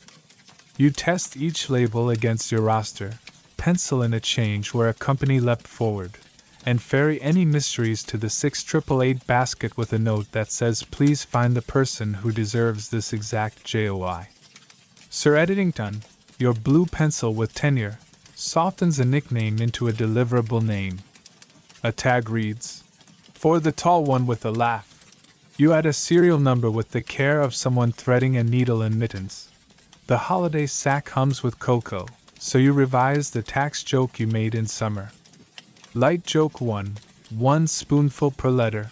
2 if the letter contains a drawing of a dog. Unlimited if the addressee can recite a carol in key. A cook stamps your ledger with a ladle and invokes the clause that biscuits count as music. You agree. Biscuits are definitely in the treble clef. In the corner. Carol sheets wait in tidy piles. Oh come, all ye faithful, silent night, and the secular hymn of home. The chaplain brings a stack laminated with oilskins so rain can hum along. You tuck the sheets between bundles so they won't crease into unpronounceable notes. You've seen how a single page can retune a whole camp at dusk, how consonants and kettle steam find the same temperature. Historians still argue whether organized comforts, hymn sings, cocoa stations, parcels, moved morale more than spontaneous jokes and trench decor. You vote for both, with a footnote that cocoa deserves a medal for diplomacy. Out at the line, snow pretends it has business with hedgerows. You carry the holiday throw under your silk map scarf, now a very fashionable muff, and rehearse the safe path by memory, past the signal's hut where headphone halos glow like midnight wreaths, down the duckboards which have become polite planks of ice. Your boots negotiate with the season. Light joke 2. You announce the invention of the mailman's waltz. 3 quick steps, 1 long save, and promise free lessons with every intact delivery. The sentry salutes the pouch first. You endorse his priorities. Foxholes have decorations tonight. A ration tin with a sprig of something evergreenish, a star cut from a biscuit carton, a string of parachute cord pretending to be tinsel. Quirky tidbit. Parachute silk makes excellent choir sashes, and more than one unit dresses its carolers in strips of it, the fabric catching candlelight like whispered applause. You distribute cocoa by the tin, carols by the verse, and letters by the name that makes shoulders drop in relief. The lipstick-kissed letter surfaces from the deeper pouch grain, still shameless, still correct, and you give it to a private whose grin does the work of a stove. The pressed clover, stoic traveler that it is, settles neatly into a mittened hand. Luck is very practical in winter. A parcel marked cookies, possibly formerly, has become an edible geology lesson. You do the honors, chisel off reasonable strata, declare them a success, and collect the tin for future screws. Another box rattles with ornaments made from thread spools turned into toy soldiers. You picture the kitchen table that engineered them, glue, breath, and patience. A paper star floats out of a third parcel and lands on your wrist like a promotion. You pin it to the railhead slate later, next to the umbrella scarf. Back at the sorting bench, you build a Christmas tide inside the ordinary tide. Bundles flagged first light, sacks tagged aid post first cup, and a separate rack labeled music so the carols never wait behind socks. You copy choir times onto a facing slip because singing has to catch the window between fog and fatigue. A runner brings tea that believes in cinnamon. He confesses he's memorized bass lines and needs exactly 1 more tenor to keep the tent on pitch. You volunteer your voice as a baritone impersonating a tenor. Light joke 3. You warn him your highest note is biscuits. He promises to transpose. You calculate the weight of joy against the weight of logistics. In your ledger, the math behaves. 1 sack of letters is lighter than 1 sack of parcels, but 1 parcel can be heavier in the soul. You choose routes accordingly. Letters to every foxhole at once, parcels in smaller, sure doses so no one watches their neighbor open 6 tins while their own name learns patience. Mainstream aside, many commands publish guidance not to flood the line with packages during active operations so trucks can carry fuel, food, ammunition. Post staff split the difference with day on, day off parcel runs, letters every day, an unwritten truce between appetite and road. In the Red Cross room, the gray lady has threaded ribbon through a handful of small, regulation-friendly surprises, playing cards, pencils, a lipstick for the Christmas show's leading lady, who is actually a thin corporal with excellent knees. You add the show program to the music rack, 3 songs, 1 skit, an encore if the generator naps politely. The Club Mobile woman passes through like a saint of donuts and jokes, leaves a tray that smells like a Norman fairy tale, and says, "Keep your letters dry and your cocoa honest." Night deepens, candles find their modest, rule-abiding shapes. Your cancel becomes a chorus. Field post office today, base earlier, and you lay circles like careful ornaments, small moons that say this happened, without telling misbehaving calendars how. A pair of V-mail rolls goes to the camera hut, where the little cinema gives everyone back the handwriting of home as silver grains. You keep your promises with the purse of your pockets, barley sugar, Sir Editington, a spare carol sheet folded to survive elbows. The choir starts somewhere between the cookhouse and the aid post. Men tune humor first, voices second.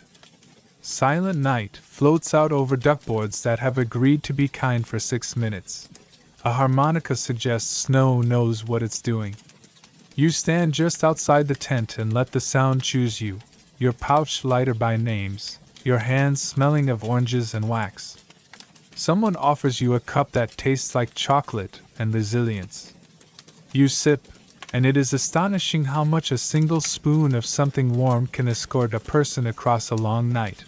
Later, you walk back by starlight that pretends to be street lamps. The holiday rack at the railhead is half empty in the good way. Your chalkboard carries 3 new doodles, scarfed umbrella, paper star, a cocoa tin wearing a crown, and the ledger closes with a soft, satisfied click. You place the last few parcels where morning knows to find them and tuck the carol sheet's spare copies into a dry drawer labeled weather permitting. The silk map scarf loosens from your neck and becomes a map again. Your fingers, inked and sugared, sign the last slip. Historians still argue whether the taste of home, a cookie, a sip of cocoa, a choir on paper, could truly tilt a campaign compared to fuel and rail schedules. You suspect the campaign was always many battles at once, and one of them was fought by the quiet conviction that tomorrow deserved to be reached. You bank the lantern, pat the pouch, and step into winter with the sleepy, stubborn pride of a person who has successfully mailed a holiday into a moving target. You meet the drawer that sighs. It wears 3 labels like tired metals, Nixie, forward, return. Each a polite way of saying a sentence has lost its road. You set the pouch down and let the lamplight settle along the grain of the table where blurred names learn their fates. The chalkboard reads today, "Fix what can be fixed." The Goat and Chalk Company umbrella doodle stands beside it wearing a concerned expression you do not remember drawing. You begin with the kindest ritual, triage by possibility. Here are the smudged ones, rain having written its own opinion across the address. You angle them under the lamp until the fibers stand up and the letters raise their quiet backs. Sir Editington, your blue pencil, shades sideways like a sketch artist, and the indentations of a ballpoint reveal "Null," which is enough to fetch Donald from the roster. There are the scrawls, handwriting that started at a gallop and finished as bracken. You read the rhythm more than the letters, the way a musician can name a tune from 3 off-key notes, and a whistle. And there are the truly lost. Bobby somewhere. Again, but this time without tomatoes to guide you. Mainstream fact, Nixie, is the postal word, civilian and military, for undeliverable as address pieces. During the war, field post offices and larger depots maintained Nixie sections where clerks tried forwarding, directory searches, and finally prepared returns to sender with endorsements like "No such unit, insufficient address," or "Addressee transferred." You copy those phrases with a pen that has learned to be gentle even when the verdict isn't. Forwardables next. Transfers make neat arrows on paper and ugly knots in mailbags. You find a bundle for a battalion that leapfrogged 2 hedgerows and a river. The 6888 has already laid out index cards like stepping stones. You follow them. Old APO, new APO. Kitchens with a post moving, and then the tidy line that points to a shelf labeled tomorrow's sack. Light joke 1. You tell the shelf to hydrate. It has a big day. The shelf does not respond, which is either professionalism or oak. Returns are the melancholy mechanics. The clerk's kit includes a stack of 3-line labels, the small, official size of return to sender, and a rubber stamp that knows more about geography than most maps. You choose the least cruel phrasing that is still honest.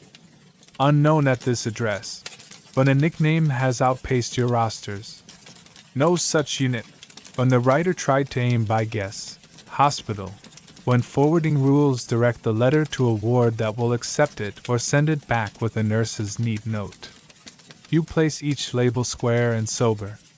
The envelope looks at once scolded and redeemed, a prodigal with bus fare. Some require ceremony. A child's envelope covered in stickers and courage reads, "To Daddy's tent by the big tree." You angle it to the lamplight, find H Company halfway down the flap in small, embarrassed print, and rescue it from the Nixie drawer with the relief of a person who found the house key on the 3rd try. Quirky tidbit. When ink has run, a trick passed down in post halls is to breathe on the paper and dust it with a pinch of talc. The faint sheen helps old pressure lines declare themselves. You perform the slow alchemy. A street name rises like low tide revealing stones. You have your share of archaeology. An envelope crusted with dried mud has learned to be a mask. Gently, you coax the dirt away, discover someone's nervous loop G, and from that loop pull a whole surname into daylight. A V-mail print rides homeward with the wrong middle initial. You compare it to 3 more and decide the initial was a habit, not a name. Forward with a note. Apologize to the letter later. Historians still argue whether pre-printed address cards issued during training would have saved more hours than all the directory angels combined, or whether the mess of human writing is what makes the miracle possible in the first place. From your chair, the mess looks like work worth doing. Some envelopes wear grief the way paper can, thin, uneven, as if handled too often while waiting. Those you do not rush. Regulations say what to write when the addressee is deceased.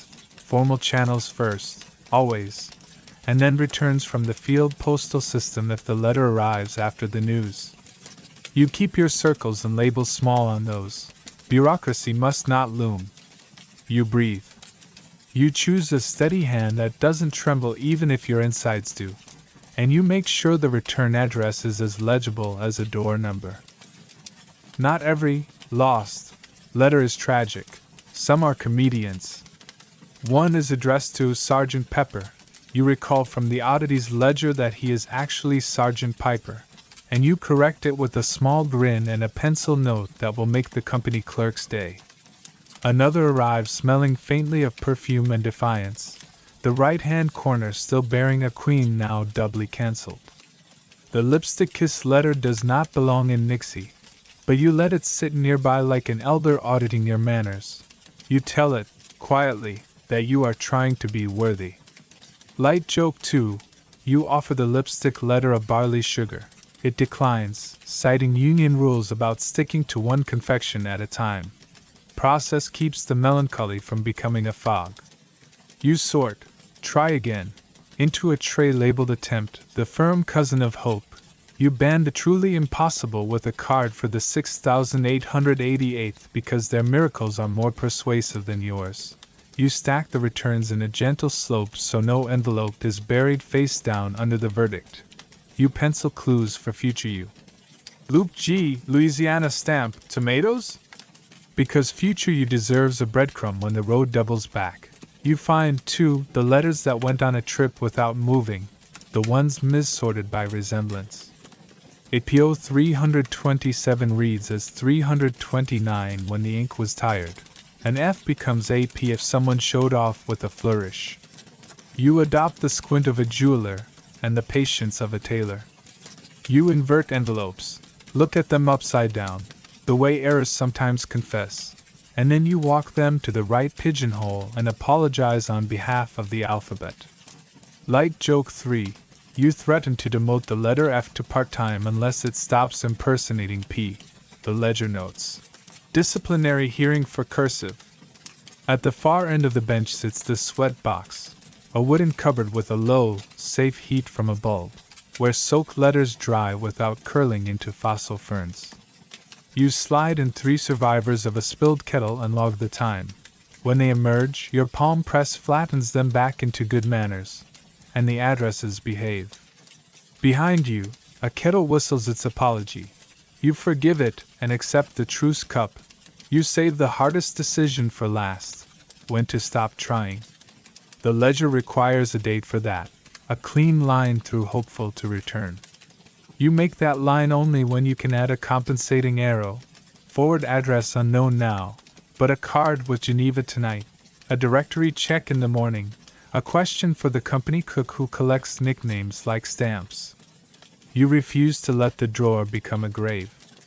Dead letter offices exist, rooms where truly orphan paper gets opened so enclosures can find their way back. But you prefer adoption to autopsy. Most days the world cooperates. The pressed clover, tucked safe since the sea, is nowhere near this bench. It lives in Outbound, with a route, but you think of it now anyway. Luck flattened can still work.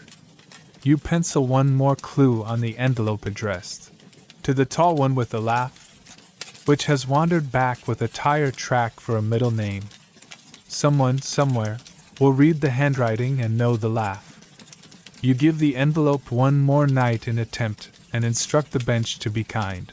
When you finally close the Nixie drawer, it doesn't sigh as much. The return tray is respectable but not cruel. The forward rack has grown a little proud. You dust your hands, set Sir Eddington back in his pocket apartment, and add a line to the chalkboard beneath the umbrella. Some nights are fixing nights. Dates may blur. Delivery stays stubborn. The room approves.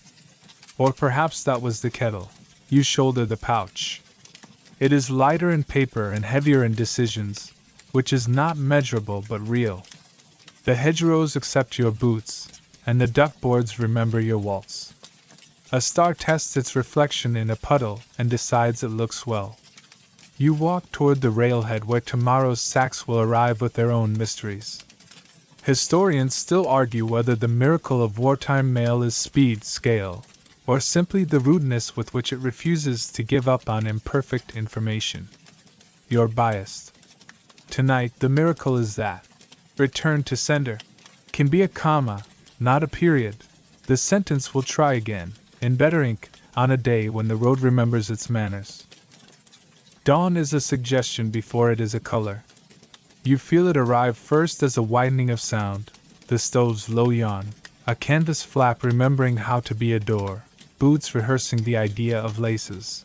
So you put the pouch on your hip and step into that hour when routine is a kind of spell. Your circuit at first light is simple as a nursery rhyme and just as binding. Mess tent, aid post, signal hut, then a quiet loop past the pickets who keep the morning from getting ahead of itself. The hedgerows hold their breath. You match them, because this is an hour you borrow, not own. You start at the mess, where steam practices being weather.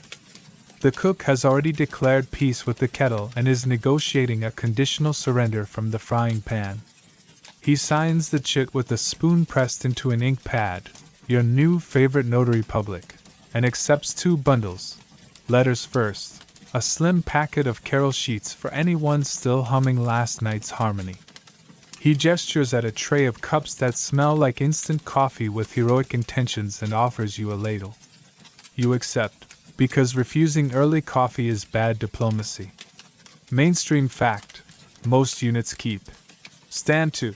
At dawn, everyone up, weapons checked, perimeter alert. Because dawn and dusk are traditional attack hours. The mess schedules around it, brewing strong tea or coffee so men can drink without leaving their posts.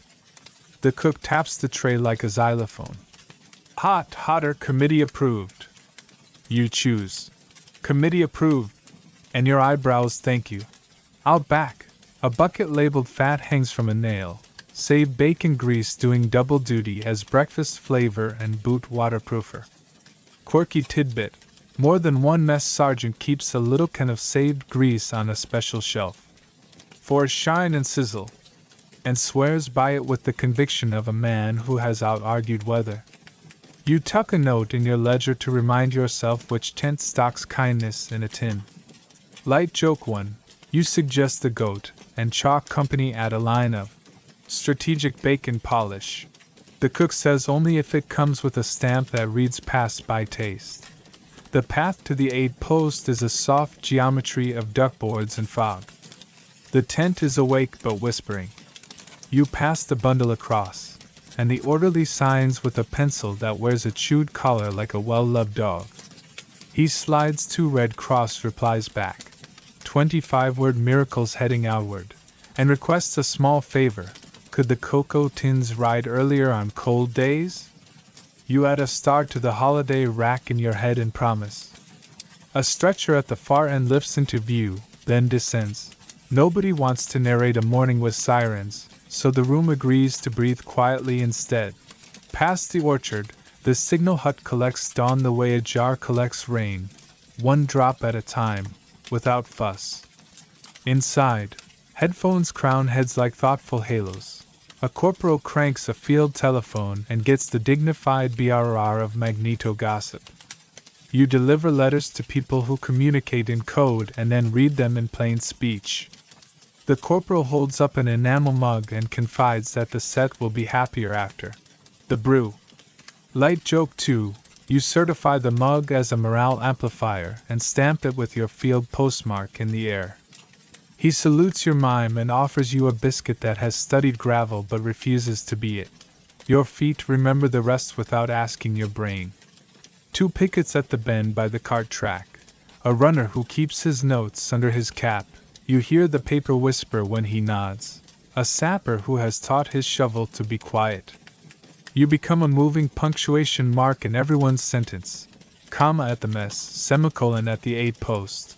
At the signal hut a tidy period that lets morning begin a new clause. Historians still argue whether clinging to, stand to, in a mechanized war was doctrine or superstition, artillery and aircraft not caring about rose-colored hours. But out here, first light remains a meaningful milepost. People check their edges, and then the day decides whether it wishes to be kind. You adjust your pace to the fog's grammar. If it thickens, you shorten sentences, mess to aid, aid to signals, signals to sentry, and let the longer clauses wait until the sun remembers itself. If wind rises, you tuck the silk map tighter over the pouch to keep the letters warm, then tip your umbrella doodle in the chalkboard corner a little farther forward in your imagination. A runner passes with the night's last rumor, which you cancel with breakfast. Mail came, you're in it. The rumor tips its hat and retires.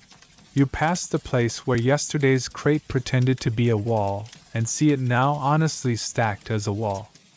You update your mental map without ceremony. The crate is a wall, the path kinks left to be polite. The hedgerow offers you a lace of spider silk to decorate your sleeve. You accept, because you know how many engineers work to make a road that's soft in the mind. The barley sugar tin taps time against your ribs, steady, patient, a metronome that volunteers when watches go shy.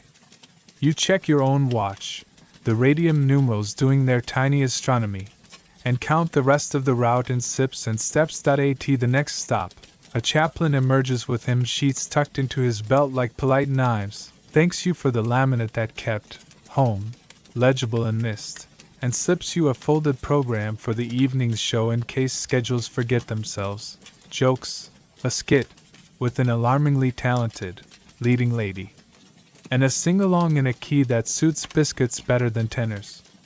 You tuck the program between bundles and watch letters find hands, then pockets, then that shoulder drop you trust more than calendars. Your path kisses the edge of a motor pool where a corporal talks to a reluctant engine in saintly tones. He signs for a stack and asks, not entirely as a joke, if you can cancel the weather. Light joke 3. You present your hand stamp and promise to mark the rain. Return TO sender. The corporal says please endorse it.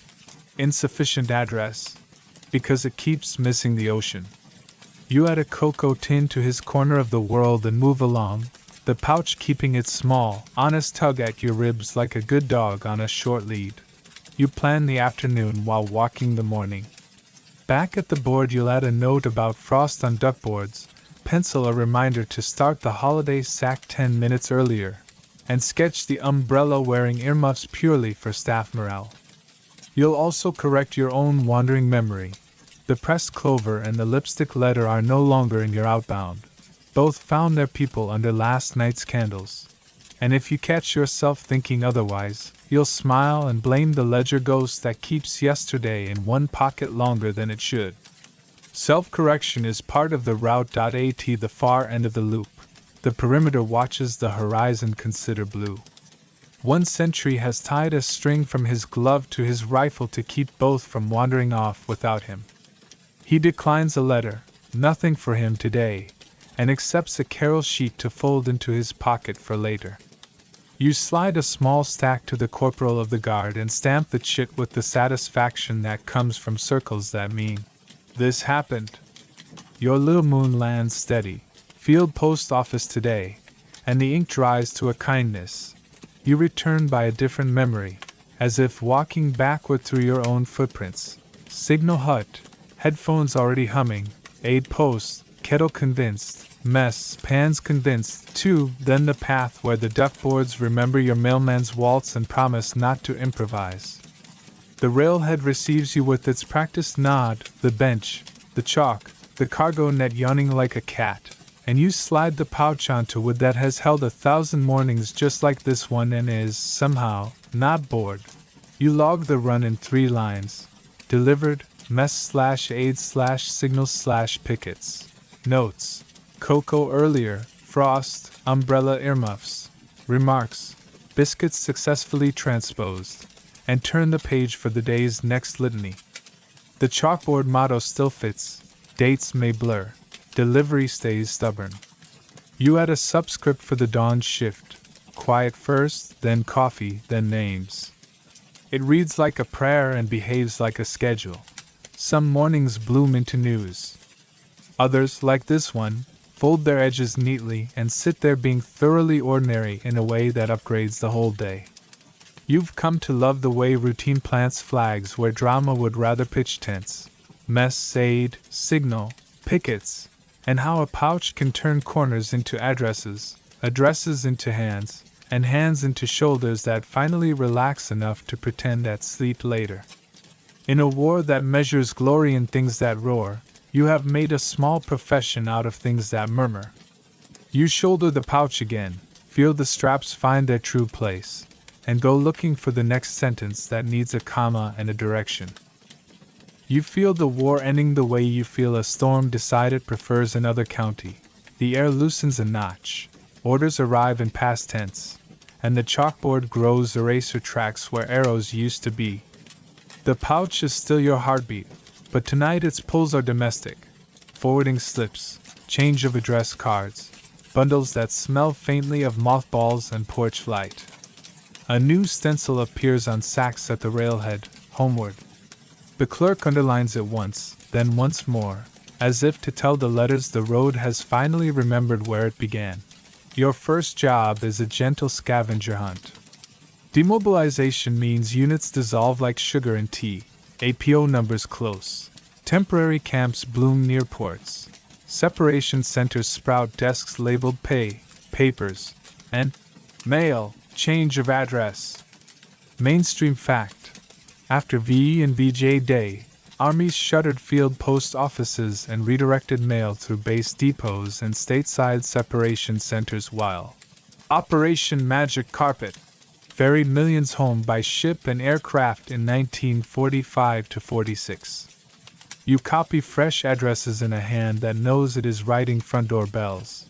Care of Fort, then 123 Maple Street, Topeka, and fasten forwarding cards to bundles like courteous little tugboats.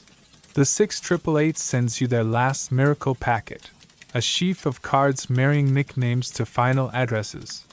Buddy from the 116th becomes Mr. J. R. Smith, Tulsa.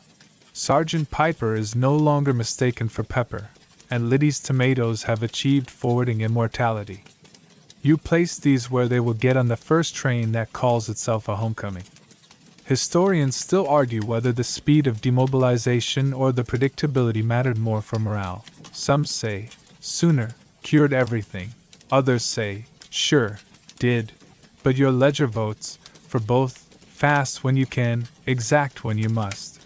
You tour the camera hut for the last time and watch the V-mail lens yawn, stretch, and accept a short final roll.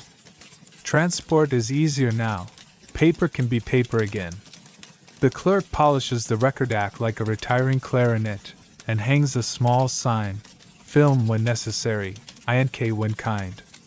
Mainstream aside, V-mail and airgraph wound down in late 1945 as airlift capacity grew and paper shortages eased. Microfilm became a convenience, not a lifeline. You tuck one blank form in your pocket for nostalgia, a souvenir of how words learn to fly by becoming light dot on your table. The cancel sits in its felt bed like an old dog waiting to be told it's done a good job. You lift it anyway, one more circle for the road, and strike a neat moon on a stack that reads forward to new address, the ink drying to a memory. Free still rules overseas corners until the last bag's board, and you dignify each one as if the privilege were a person you must thank. Light joke 1, you draft a goat and chalk company press release. Now offering umbrellas, earmuffs, and change of address consultancy, and stamp it with an imaginary anchor in case the ocean wants stationery. Odd cargo wanders in as men pack rooms into duffel bags and realize home will not appreciate everything. Helmets become lampshades. Ammo boxes turn into footlockers eager for sweaters. And from the Pacific, a clerk wheels in an exhibit from the Museum of Cheerful Postal Law, coconuts with addresses inked on their husks. Quirky tidbit, yes, coconuts went through the mail, tagged and stamped like slightly bewildered postcards. You cancel one through the O in Honolulu and try not to laugh at a fruit having better travel stories than most people. The ledger opens to a page titled Forwarding Home. Some entries are easy. APO closed, forward to camp. Others ask favors of time. A man recuperating in a stateside hospital needs both his mother's letter and the chaplain's hymn sheet. You route doubles, one to the ward, one to the separation center, because redundancy, at the end, is just a fancy word for kindness. Mainstream fact tucked in a pencil note. U.S. demobilization used a points system that decided who sailed first. The postal system learned to follow the points, shadowing outbound manifests so letters and parcels reached men as they cleared through crowded depots. You pencil a small star next to anyone with an early birth and move their mail to today. The board in the office changes its verbs. Instead of mud loop, it reads port run. Instead of aid post first, it says forward file first. Your umbrella doodle retires its scarf and puts on sunglasses for morale. The quartermaster jokes that stamps must be tired and asks if they get leave. You tell him you'll request a 30-day furlough for perforations and ink pads. Light joke 2, Sir Editington, the blue pencil with seniority, applies for a stateside job editing grocery lists. Less soup? Add tomatoes. Aunt Liddy would approve. Some nights are ceremony. A captain with base censor in his pocket stamp walks the room, signs closing papers for an APO, and shakes your hand the way people do when there is nothing practical left to say. You box the rubber stamps, coil the twine, return the UV lamp to its little coffin, and write a last line on the chalkboard, dates blurred. Delivery stayed stubborn. Someone pins the paper star from Christmas above it. It looks like punctuation at the end of a paragraph the size of a continent. Before dawn, you make a last circuit that is really a goodbye. Mess, one more ladle of committee-approved coffee, aid post. A clerk hands you a folded thank you that says simply, for being the road. Signal hut. headphones already humming to a world learning how to whisper again. At the perimeter, the sentry ties his glove string differently, habit loosening, and asks if the mail buoy ever showed. Light joke 3. You declare the mail buoy transferred to the reserves with full honors and a retirement coconut. He grins and salutes an imaginary floating postbox bobbing toward Florida. Back at the platform, the bags have different manners. They do not lean toward the line. They lean toward the station clock, impatient to become front steps. You chalk arrows that point the way you want the day to go, base port home. You copy forwarding addresses twice, and once more in the corner of your mind, Topeka, Tulsa, the town whose only description was Nan's place by the river, which the New Zealand clerk turned into an address only a real postmaster could find. Historians still argue whether the true end of a war is a treaty, a parade, or the day the post stops using codes and goes back to saying street names aloud. You suspect it is the first quiet "Here you are," spoken on a porch you can name. The pouch is nearly empty when you lift it for the last check. In the inner pocket, the barley sugar tin, tea-colored, dented, faithful, rattles 2 pieces that survived every weather report. You leave them on the railhead table for the next post runner in whatever war the world uninvents too slowly. Sir Editington nestles into the ledger as a bookmark. The silk map, finally, is allowed to be just a scarf. You place the cancel in its felt bed and tell it out loud. Good dog. Trains begin to speak. Somewhere a ship's hooter answers.